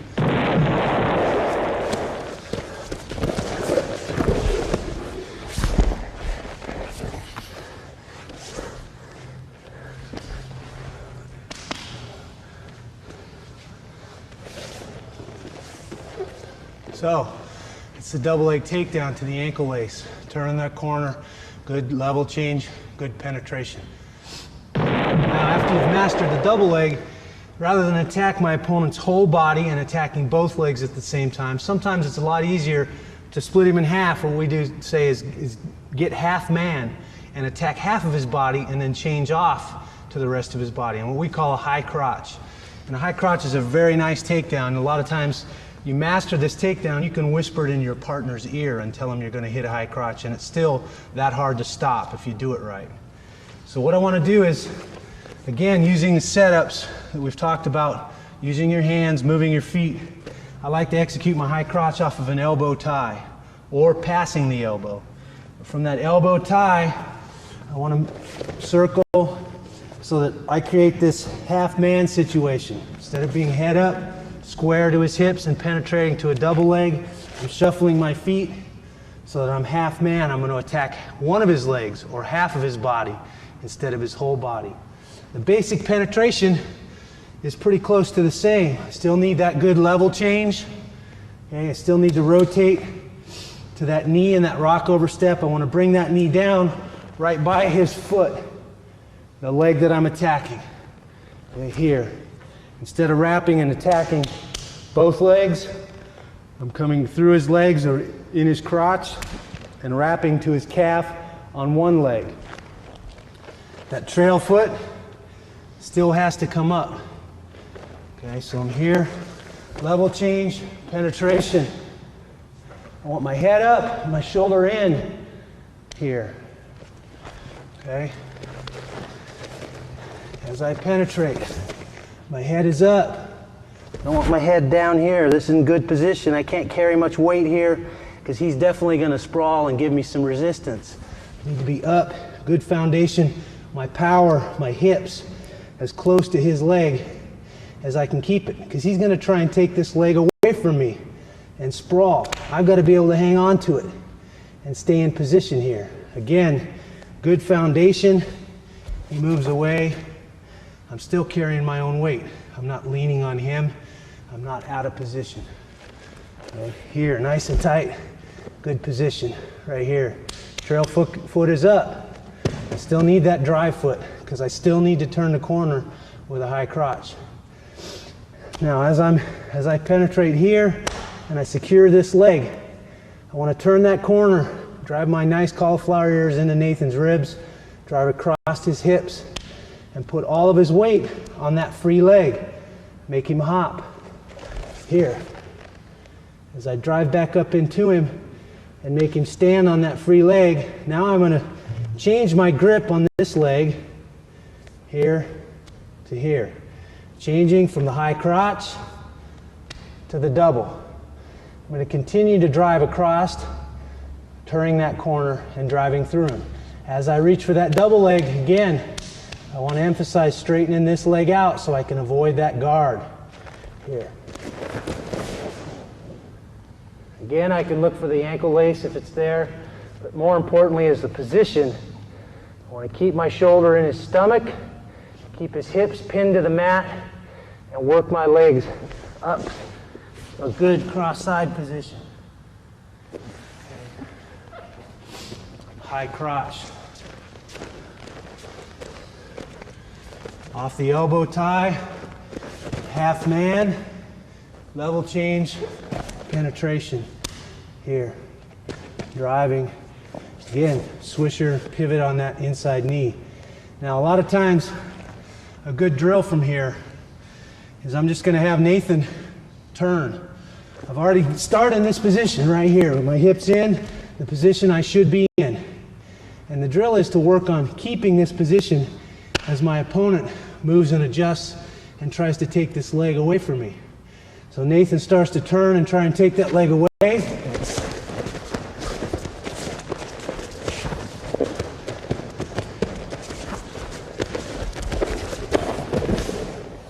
Okay, I pivot, pivot, pivot, pivot, turn, and stay in position so that I can bear his weight and finish that takedown.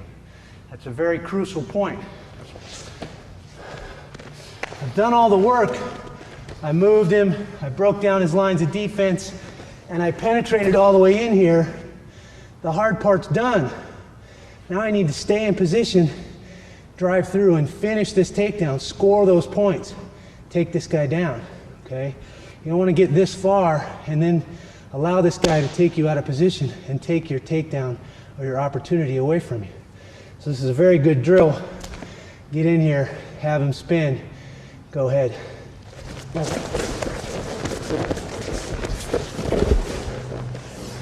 As he spins, keep position, and then finish your takedown. Turn that corner, drive across to that double leg. And a high crotch, again, like I said, is a great takedown because I'm only attacking half of his power instead of all of his power. I can use a lot of different setups and manipulations to set up that high crotch. I can do it from the bicep, I can do it from the elbow pass, okay? I can even do it from the 2-on-1. I can do it from the underhook, where I'm moving him, using that underhook to swing under to that high crotch, driving across. Okay, so again, it's a good takedown. You can use a lot of different setups to achieve this takedown. What it will look like in real time is sort of like this.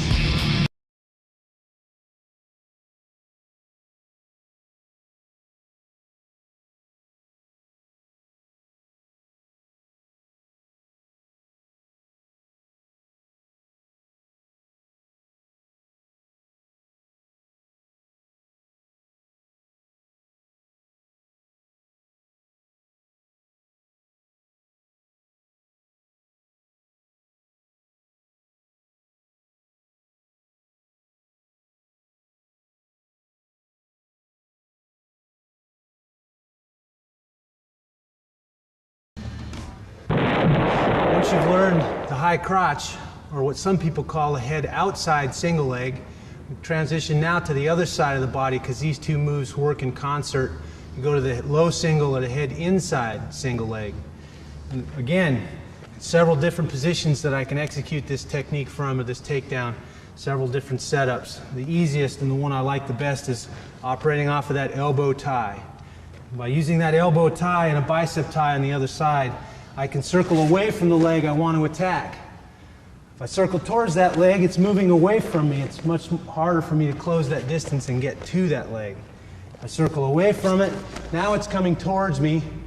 I plant that back foot to drive and penetrate, level change and penetrate. That leg is coming towards me. I close that distance to that leg a lot quicker. Okay, so use your tie-ups, move your feet to create those opportunities to penetrate. Now this penetration, the level change is exactly the same. Still want to bend my knees and get down here with my hips so that I can penetrate to that leg. But the penetration step itself is a little bit different. Rather than split his body and attack here like we did for the high crotch or the double, I'm penetrating to the outside. My knee is going to come down right on the outside of his foot. Now I want to be careful. A common mistake is to want to sweep around the corner here. And the shortest distance between 2 points is a straight line. So even though I'm moving him in a circle, I want to make sure when I penetrate that I penetrate in a straight line to that leg. Okay, it's very important. If I start sweeping around that leg, I'm giving him an opportunity to react and take that leg away from me and put myself out of position. So I want to shoot straight to that leg. Circle away from it, level change, penetrate. As I penetrate and that knee comes down, I want to bring this hand around the back of his knee. I want to stay below his knee. If I'm at his knee, when he sprawls, he can extend me and get me in trouble. If I stay below his knee on his calf or lower ankle, now your knee is a weak link. It's a one-dimensional joint in that it only moves forwards and backwards like this. If I put pressure on it laterally, it's connected to his hip. It keeps him from being able to turn his hip and cover my head and again get me in that extended and troubled position. Being here, I don't have much power, it's hard for me to finish. So I want to eliminate his ability to drop his hips and bring him down on the top of my head and sprawl. And I do that by when I wrap my hand staying below his knee, down on his lower ankle. Okay? It's an important key. Again, level change, penetration, and now I'm going to throw this hand around. Imagine I'm punching a punching bag here from the back. And that's going to cause me to pivot on this knee. My head is going to stay inside of his thigh or knee. I don't want my head back here.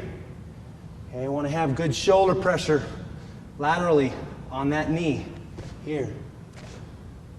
Okay, I'm pivoting to this angle. His power is in the front. His power is his hips. I stay out here in front, he's going to sprawl, and I'm going to be in trouble. Okay? If I pivot, sprawl again. If I pivot and get this angle, it's much harder for him to put that power on my head and shoulders and get me extended. Okay? Much greater success, much greater opportunity to finish that single leg and come out on top. Again, elbow tie, bicep tie. I can steer, make him step. Okay, circle away from the leg I want to attack. Level change, penetration. Here. The angle across the body, the hand wraps below the knee in this position right here. Now I can apply pressure to that. Okay, and force him to the mat. Probably not going to go all the way to his stomach. There's probably some other things that he'll do that we'll cover. More often than not, as I shoot, he's going to respond by sprawling, trying to take that leg away from me. Okay? So I'm here, I penetrate, he sprawls, and he takes that leg away from me. I've pivoted, right? I'm here. Got that hand down by that ankle, not at the knee, because if I go to the knee, he can take that foot away and see how the hips come over my head. If I stay at the ankle, now his knee won't let him rotate his hips over my head.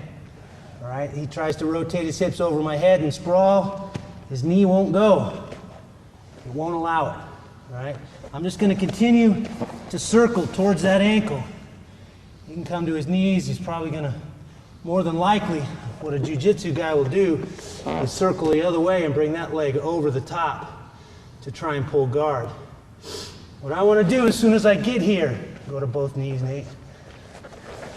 As soon as I get here, is I want to change hands on this foot. If I stay here, he's going to try and spin the other way and take this, or the other way. He's going to try and spin the other way and take this leg away from me. There. What some guys will do is this. They'll spin out. Okay, I want to be aware of the options that my opponent has from every situation. So when he's got that single leg, if he changes hands, takes that hand to my foot, that frees up that initial penetration hand. So now if I spin out, I'm actually putting him right in behind me, which is not where I want to be in that situation. So it's important as I penetrate, as soon as I'm here, I'm changing hands on that ankle. And now I can drive across, capture both legs, and work my way up into good position. Okay, so if you sprawl and go to both knees.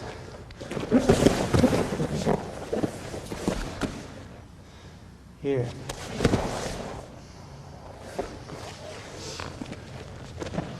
Okay, even if I penetrate here, he goes to his knees and he kicks that leg over the top to pull guard. Boom. As I change hands on that ankle, I'm looking to pass that leg and attack. Again, to cross side. Worst case scenario, I end up in his guard. Okay, so I have to pass his guard. That's okay. I've still taken him to the mat, still taking him down, scored those points in a grappling situation. So you see the single leg creates several different scenarios and several different options for you, but it's a really, really good takedown.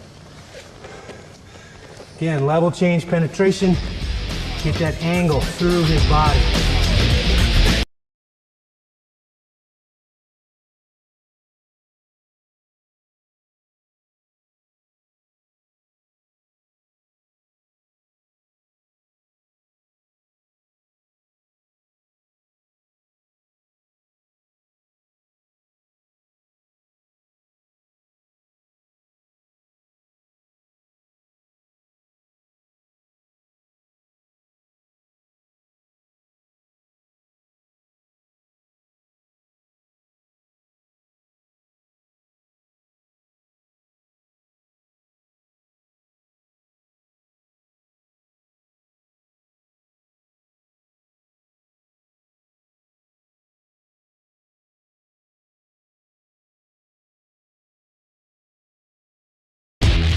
The nice thing about the single leg and the high crotch is that the two moves work in concert together.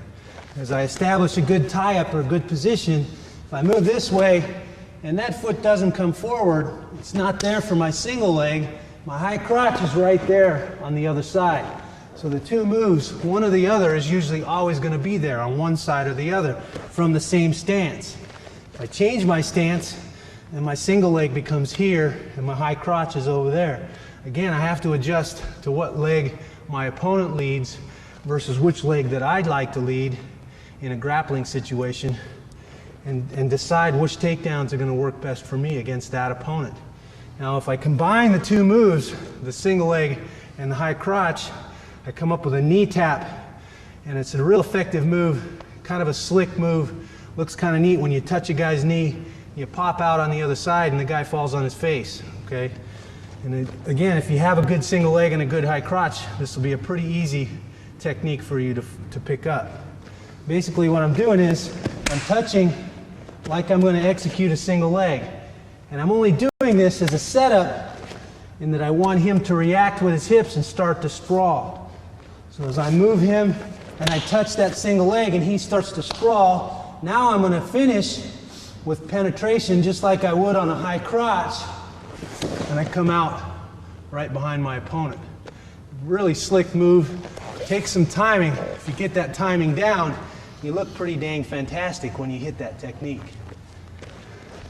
So again, touch to the single. I'm tapping that knee. As he reacts and takes that leg away from me so I can't single leg him, I'm popping my head out that other side in that high crotch penetration. And then from here, I'm simply pivoting around the corner. And I want to take this knee with me as I pivot around the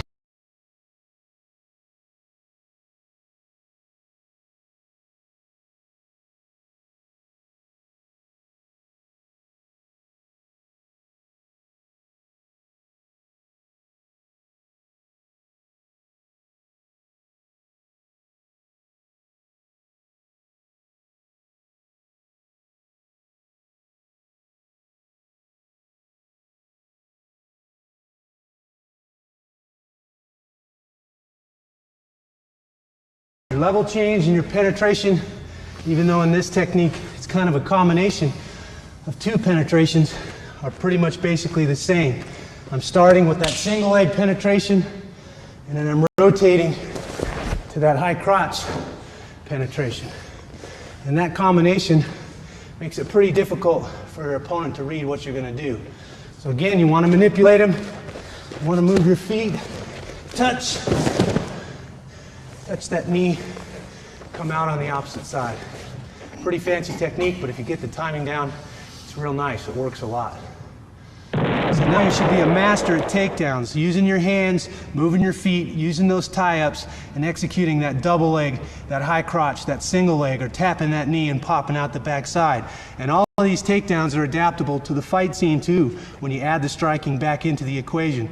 But they're great to learn when you eliminate that striking portion. You don't have to be worried about being punched in the face, and you can concentrate on the takedown technique.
Wrestling is a unique combative sport, and when wrestlers hit the ground, they have a little bit different perspective than the average jiu-jitsu fighter. So in this segment, I want to go to the ground and talk about a wrestler's perspective on the ground and the different things that he brings to the fight on the ground. I'm going to use Nathan as a partner here, and the first thing we're going to talk about is passing the guard from a wrestler's perspective. Once the fight hits the ground, and it doesn't matter if I took my opponent down and he pulled guard, or he tried to jump to guard and pull me down. Once we hit this position, and I'm down here in the guard, okay, a real common tactic is for the closed guard. Obviously, there's no secret about the closed guard. I've got to posture up and somehow create an opportunity where I can open my opponent's feet. Now I'm going to take a wrestler's point of view and try and finish just like I would if I was finishing a double leg. In one of the other segments, we talked about a double leg and double leg takedown. And from this position, it's a similar thing. I want to bring my hands down and lower my shoulder into Nathan's stomach so that I pin his hips down. By pinning his hips down, that's going to make it difficult for him to create space and allow him to shrimp and keep the guard position. I want to be careful about allowing him to get his feet inside here where he can push away and keep me out, which would be a whole different passing situation. But once I posture up and I open that guard position from here, I'm just going to put pressure on the tops of his thighs, on his knees, to plant his feet on the mat. I'm going to drop my shoulder into that stomach, into that breadbasket, and I'm going to cover his legs and try and trap them in a double leg situation. So it looks something like this here.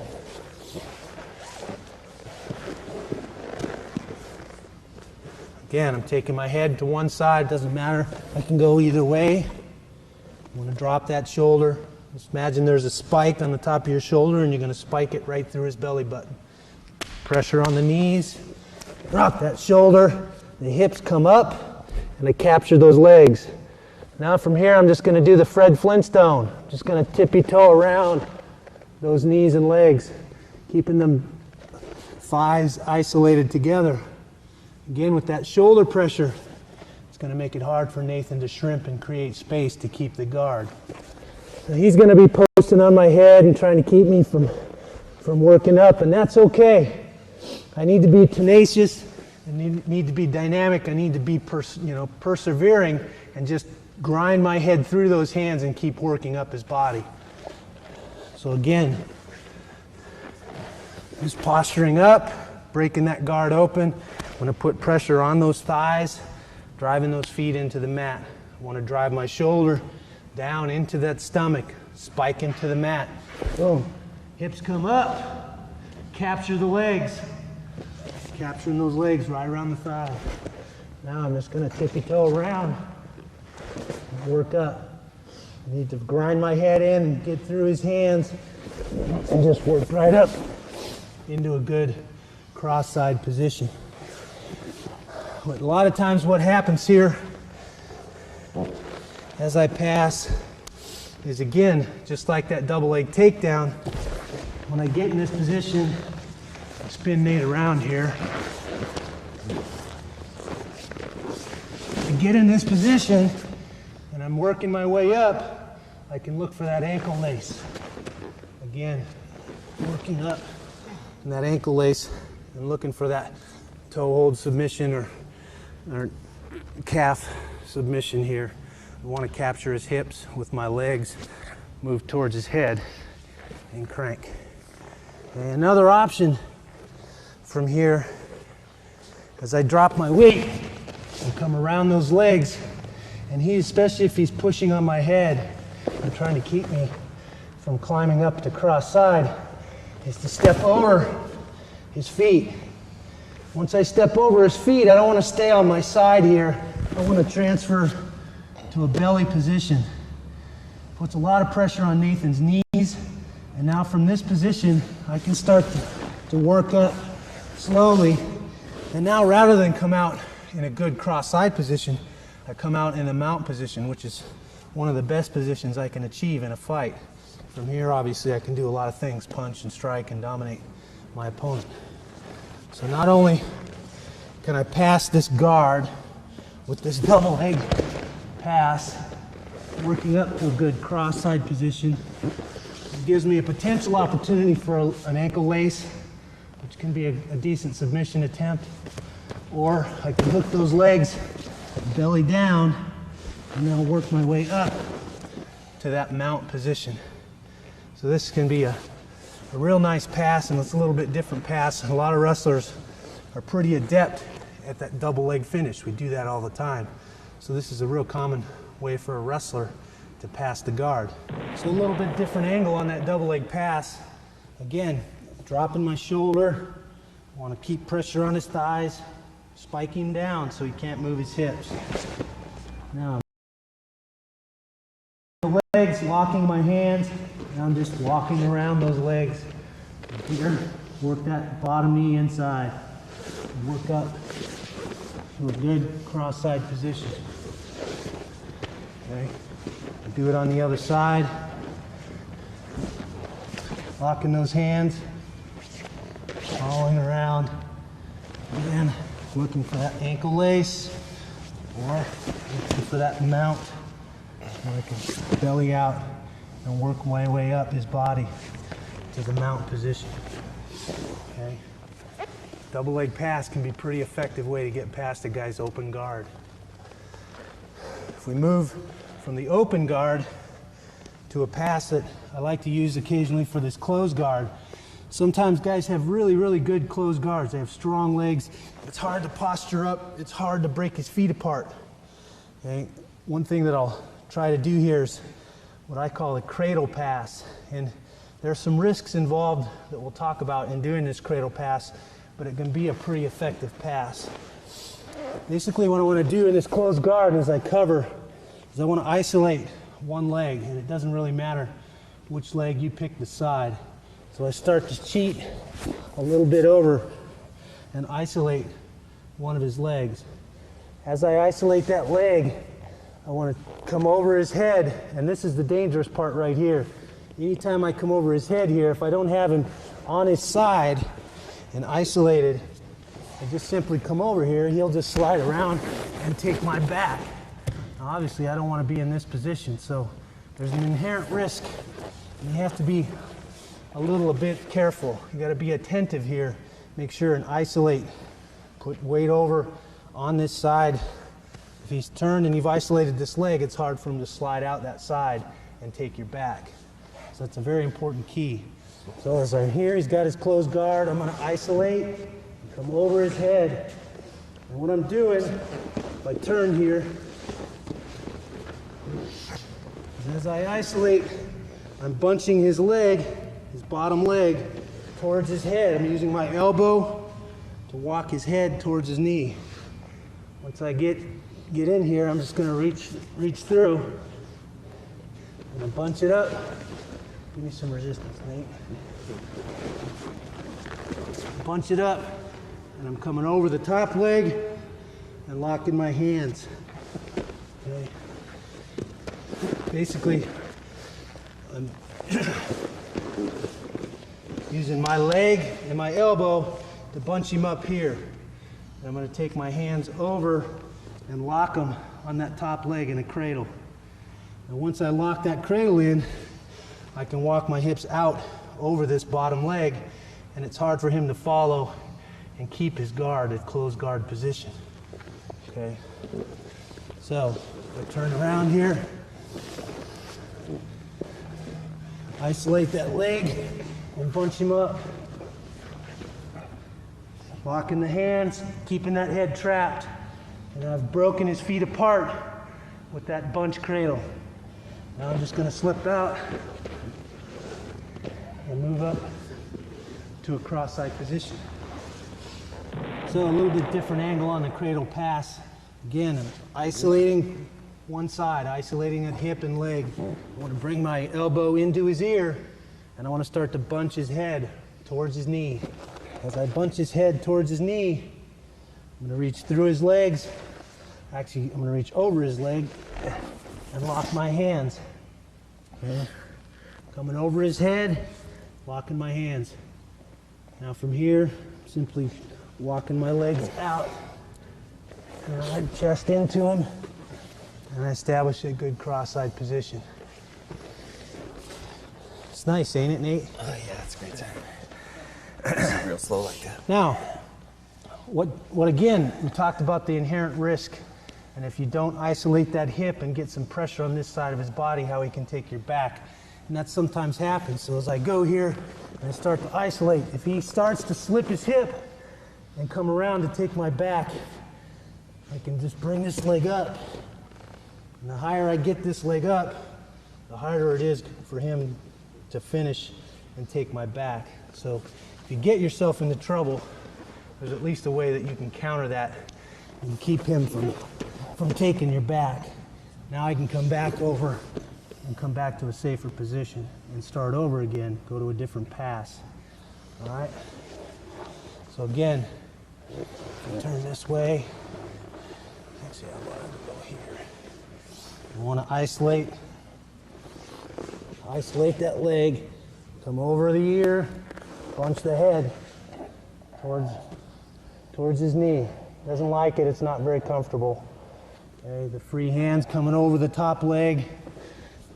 The elbow that's in the ear is going to rotate around the head, and I'm going to lock those hands. Those hands are locked right in there in a cradle. Now I walk those hands out, chest in, cross-side position. The cradle pass. See if we can try it from the other side.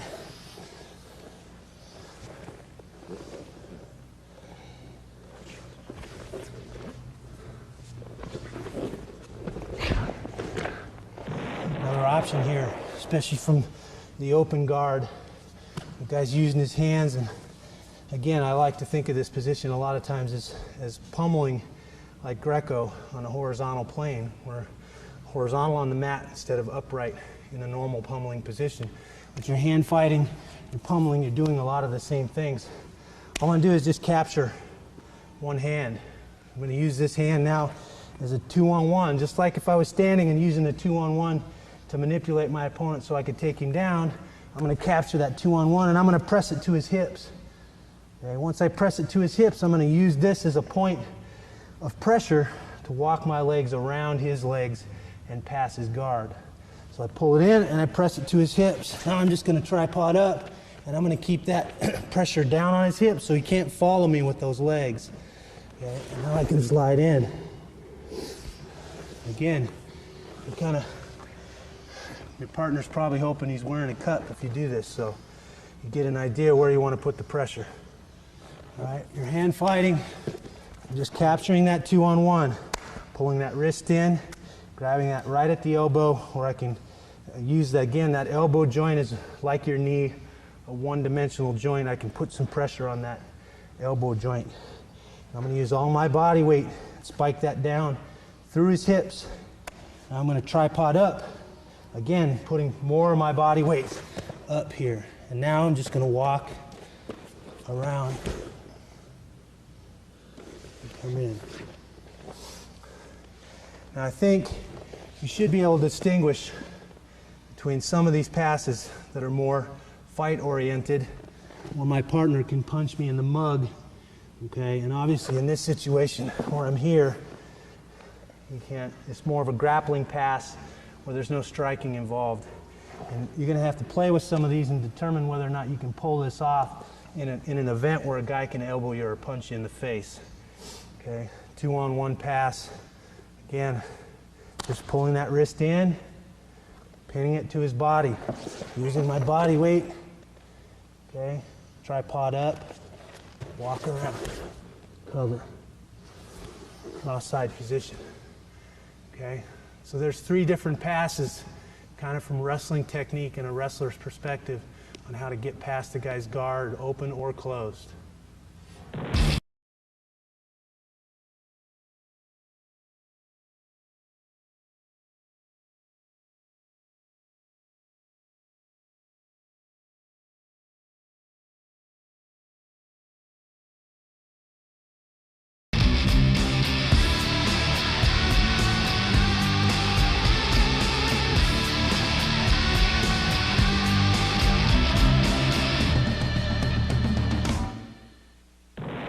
Now that we've covered some guard passes, I want to go to the other side of the coin, which is some escapes from the bottom position.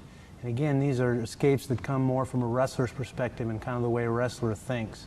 If I'm on the bottom here, especially if I've been knocked down or scrambled and found myself on the bottom here, again, I think of these positions, whether I'm on top or bottom, it's kind of like pummeling in that horizontal position. We're both fighting for underhooks and control here. And if I can get an underhook, or I can get a 2-on-1, or I can arm drag, okay, then there's a lot of escapes and reversals and different things that I can do from this position. And we just talked about in this segment a 2-on-1 pass, and the other side of that coin is I've got the same thing from the bottom. I can pull in this hand, control his arm in a 2-on-1 position, and then wiggle my legs out and escape from this 2-on-1 position. So basically I'm using my legs and knees to control the positions, move my hips, create space so that I can weasel out. And all I'm doing is he tries to cover me and look for ways to pass my guard and control my hands so I can't hit him. I'm taking that arm, bringing it across his body in a 2-on-1 position. I switch my hips.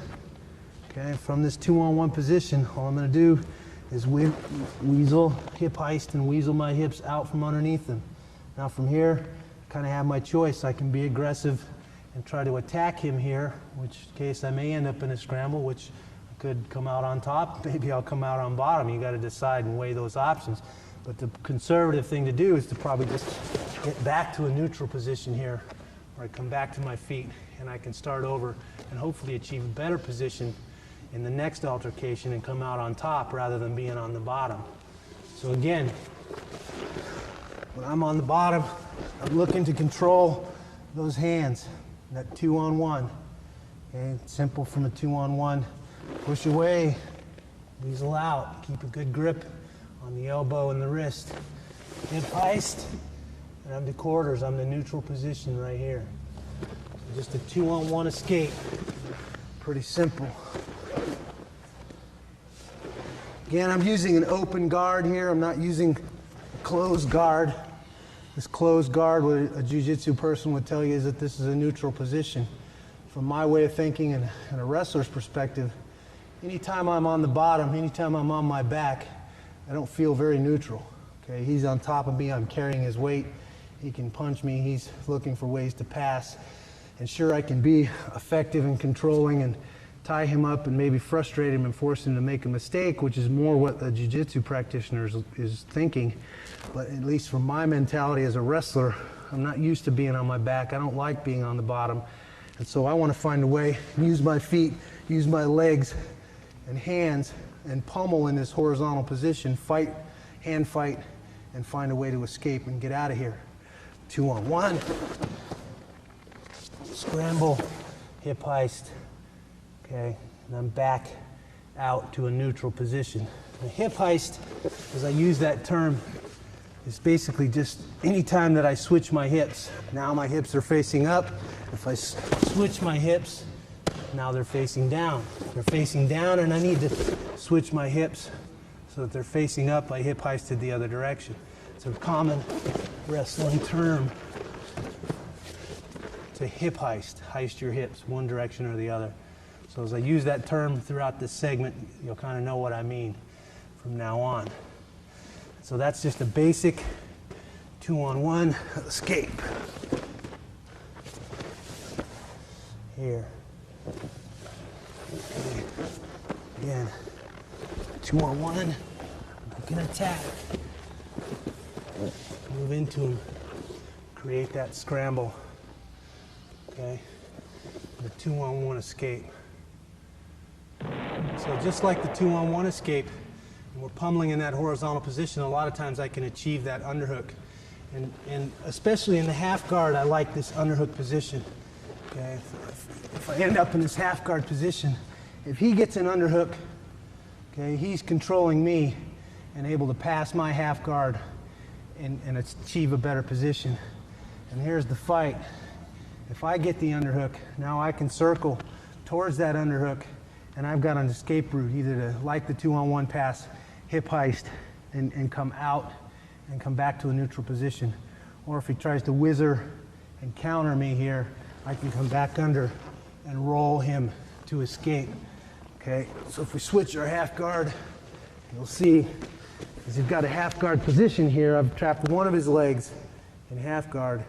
First thing I want to do as I get this half guard position is I want to look for the underhook. I don't want him to be inside and get the underhook on me. He's going to start posting on my legs and working the mount or working the pass to cross-side position. So if he's got that underhook and he's got me covered here, I've got to find a way to shrimp, to bump, and re-pummel and get back inside. Once I get inside and get that underhook, I want to do what I call circling towards that underhook, because I want to take my hips towards that underhook. Here. Towards the underhook. Now you can see the space that I've created, and it's going to be more and more difficult as I create this space for Nate to keep half guard and hold me down. Okay, and that's the object here, is to move to a better position. So I underhook, I circle the underhook. Okay, now once I get enough space here, I ought to be able to hip heist and come out to a neutral position. Okay, again, half guard, underhook, circle the underhook. Okay, hip heist to a neutral position. Look at the other side, underhook. Okay, Nate covers me in a half guard situation. I'm underhooking, circling my underhook, posting my body up on that elbow, and now I'm just going to slide that inside bottom leg out, hip heist my hips, and I'm in a neutral position here. Now, a real common thing for Nate to do is he doesn't want to lose this top position. Switch guards or half guards. He doesn't want to lose this top position. He realizes as soon as I get this underhook that he's in danger of losing this top position. So he does an overhook and starts to hip into me. Okay, to keep me down here, he whizzers real hard, driving this overhook into my hips and covering me with his hips. Okay, so if we turn this way, not so far, right there. I got that underhook. Okay, I'm starting to get away. He whizzers, drops his hips, and covers me. Okay. Now he's effectively eliminated my space for me to escape from that circling that underhook. So now I want to go the other way. I want to use this underhook as a handle, and a lever. I'm going to take my head towards his hips and reach for his ankle. Okay.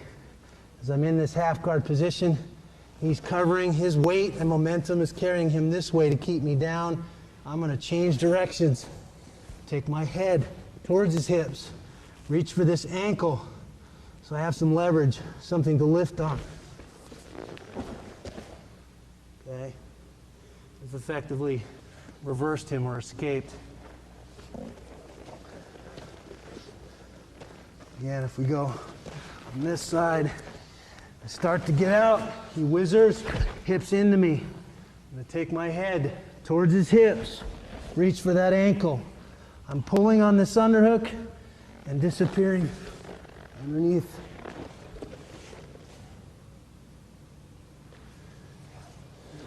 Okay, it's almost like a Granby roll in wrestling, but it's from a much different position. Okay, again, half guard, he whizzers, hip pressure. I'm going head towards the hips, reaching through to that ankle. I'm going to pull on the underhook, lift on the ankle. Okay. Pulling on the underhook, lifting on the ankle. So these escapes from the bottom position, the 2-on-1 escape, the underhook to a hip heist, and the underhook to a roll, will look a little bit like this at a little more live pace. So I'm here. I'm going to use that 2-on-1.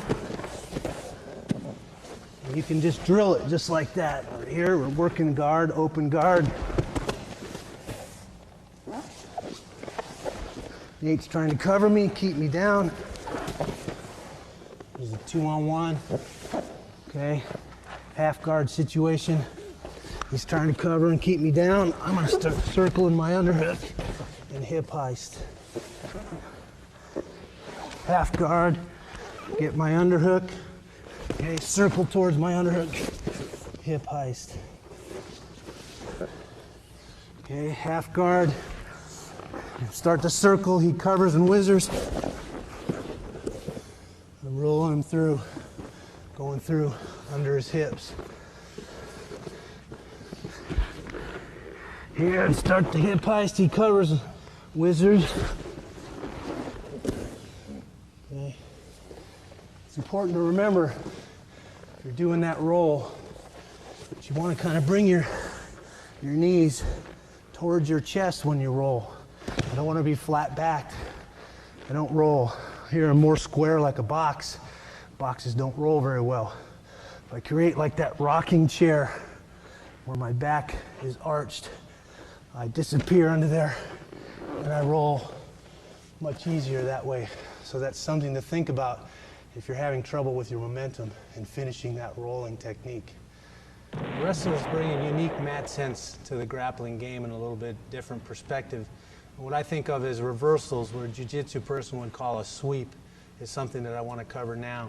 And a real common sweep for me, and we covered this in one of the other segments, is the arm drag. Again, if we think of this as pummeling or grappling or wrestling in a horizontal position, just like the arm drag that I do when I'm standing to create that opportunity, Gesundheit, to penetrate and take my opponent down, here I'm arm dragging and creating that little window of opportunity to attack my opponent's body and create the situation where I can reverse him or roll him or sweep him, if you want to call it a sweep. Okay, so again, from that open guard, if he's posting on my knees or giving me his hands, I just want to drag that hand across. Okay, just patting that hand down, again above the elbow, pulling that hand across. Okay, as I do that, I'm going to take my free hand and reach across for that far lat. Okay, now most guys, when you get here, are going to crowd back into you. They feel you starting to take their back. They don't want you to take their back. They're going to bring their hips and their energy back across to try and pin you down. And this is actually what you're looking for. You want them to give that energy back into your body. So as I feel him start to cover me and crowd me back towards the mat, again, I want to create that rocking chair arch in my back, and I'm going to pull. This hand that was the arm drag hand is going to release, and I can post on the mat to help me generate a little more power. I'm going to pull on this lat, bring my knees towards my head, and roll my opponent this direction. The nice thing about it is I come right up into the mountain position, so it's a pretty fancy, pretty snazzy little roll. Again, I turn around, and I pat that hand down and drag it across. I'm reaching for that lat. Okay. As he covers and gives me that energy, bringing my knees towards my head, creating that arch in my back. This hand is going to push on the mat. This hand is going to pull on that nice handle, his lat. Okay, so all that's happening at the same time. Right into that mount position.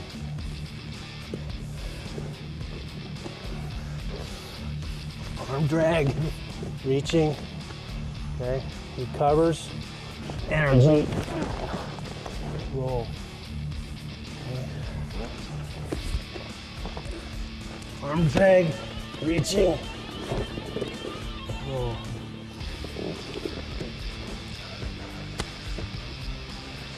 Arm drag.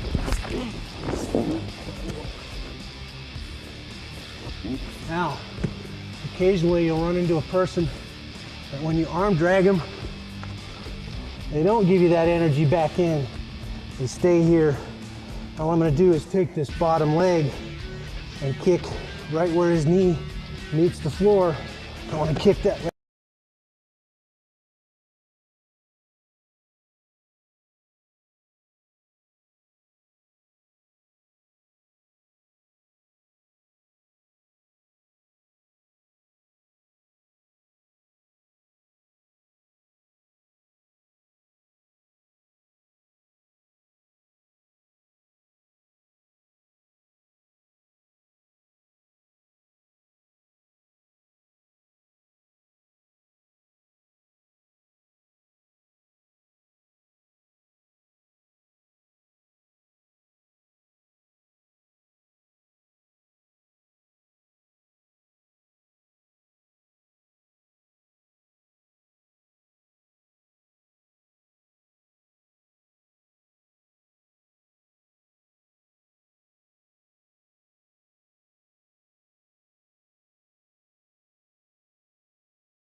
It's actually becoming one of my favorite little sweeps. I like that sweep a lot.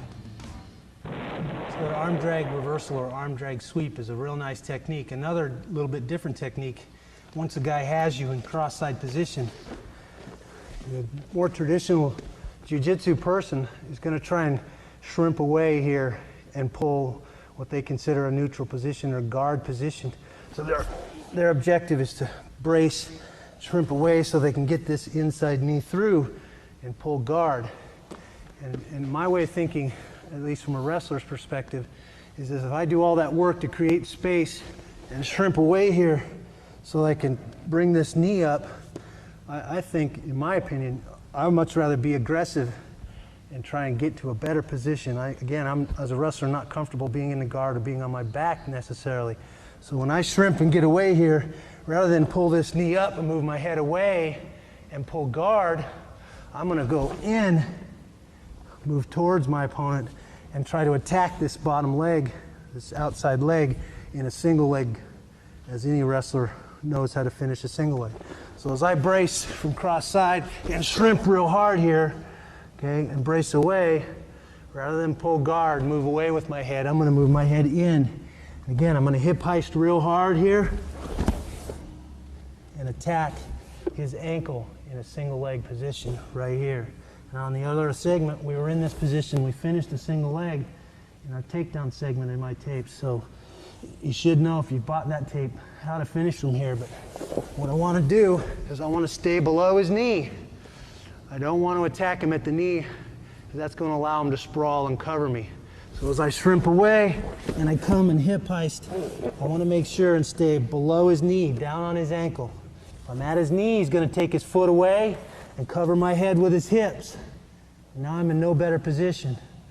Okay, so if I wrap my hand to his ankle, not only is that going to give me some leverage to complete that hip heist and come to this position, but it's going to, his knee joint is going to keep him from bringing his hips around and covering my head and extending me and getting me in trouble again.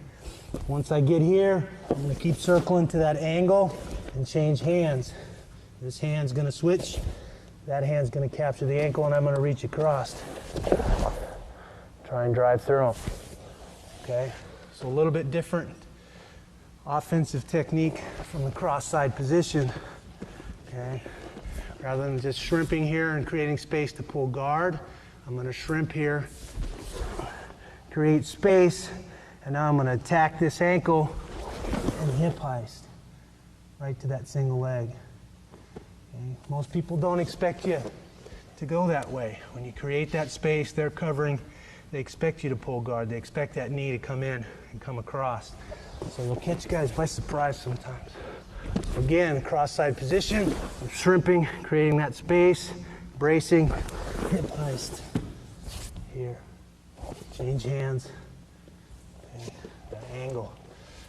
So shrimping to that single leg would be a really good option and a much more aggressive offensive option than maybe pulling guard if you're not real comfortable being on your back.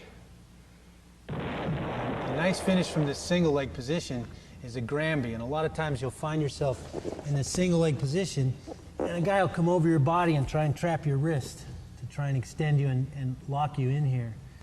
And a lot of times I'll try and bait a guy into doing that, okay? Because I want him to come over my body and feel like he can isolate this arm. And I'm just going to trap that arm to my side. And now I'm going to rotate this shoulder underneath, and I'm going to lift with this ankle that I've trapped with the single leg. So if I adjust my position here a little bit, you'll see that I'm trapping that hand that he brings over my body, and I'm lifting here. I'm just going to roll here. I use that ankle outside and lift and trap. And now what I want to do is I want to hip heist towards his hips. I don't want to turn towards his head. If I turn towards his head, he's just going to come back in behind me. I'll get myself into trouble. So I want to hip heist this way towards his hips. And now we're almost back in that double leg position that we've already covered, where I can work up into cross side. Okay. And again, it doesn't matter if I shrimp here and attack the single and he comes over my body, I want to trap that wrist. Okay, I'm going to take this knee up to here, create that rolling situation. I want to lift on that ankle and hang on to this wrist, just taking him over the top. Boom, right here. Now, hip heist towards his hips. Here, capture that nice cross-side position. And you might find yourself stuck underneath the guy. Maybe you took a bad shot, maybe you got snapped down, maybe you found yourself in a scramble. Well, you're in this quarter position, and a common tactic for a lot of guys is to try and achieve a side position where they're digging a knee in here, and they're trapping your wrist, trying to isolate for a choke or an arm bar or whatever they're working for here. Okay, and that's okay. He brings that in. I'm going to capture it. Now, I don't want to Granby with my arm in between his legs, because once I roll him over, he's going to trap that leg and probably pound the crap out of me with his free hand. So I don't want to keep my arm inside of his legs. I want to rotate that arm out and around on the outside so that I'm again in that single leg position, attacking his ankle. Okay. Arm on the outside of his leg. I'm going to rotate, roll and lift. Boom. Okay, so a live pace or a real-time single leg to Granby will look a little bit like this. Caught in cross-side position, embracing and shrimping.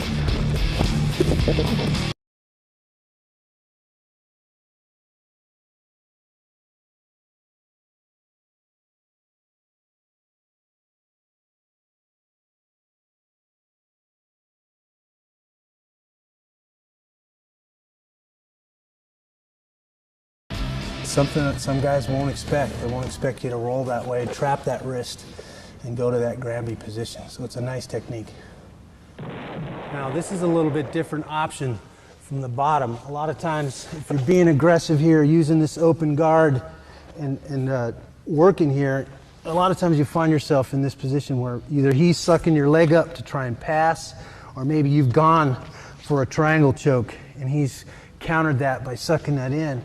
And what I want to do here is I want to keep his head pinned down with my leg, okay? And as I pin his head down, now he starts to think he's going to get past my leg, and he starts to walk his hips. Can't clear his head, but he's going to walk his hips around my body. I'm going to take my free hand and reach it over his back. And now, as I release his head with my leg and let that pop, I'm going to hip heist real hard in this direction, and basically like a hip toss in the standing position in judo or wrestling. I'm going to take his hips over the top. I have to hip heist and use my power, brace up with this bottom arm to do that. So it's imperative as I do this that I don't let him cover my head so that I can't hip heist. Here. Now as I hip heist and hip into him, boom, I come all the way over the top to cross-side position on that opposite side. Again, it's one of those situations where a guy doesn't expect you to kind of move in that direction. It's a little bit different perspective than the average technique that you do in the grappling situation. So again, whether he sucked that leg up or you went for that triangle and you didn't get it, and he's starting to pass here, I've got to hold his head in. If I let his head go, I've got nothing here. There's no way I'm going to build up enough momentum to hip heist and pull his body weight over the top of me. So I need to make it difficult for him and get him to bring those hips around hard to get that pass. As he does, you can see I'm sitting up, posting on that bottom arm. I want to grab his waist. Now as I let his head pop and it comes up, and I hip heist, I come all the way over his body. Right to here. Now I'm on top. I'm in a good spot. Scramble to cross side.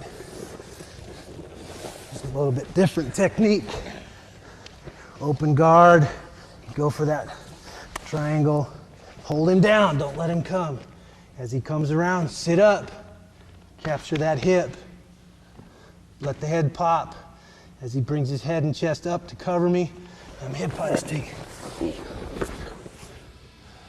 Here. Okay, a little bit quicker speed, a little more realistic speed.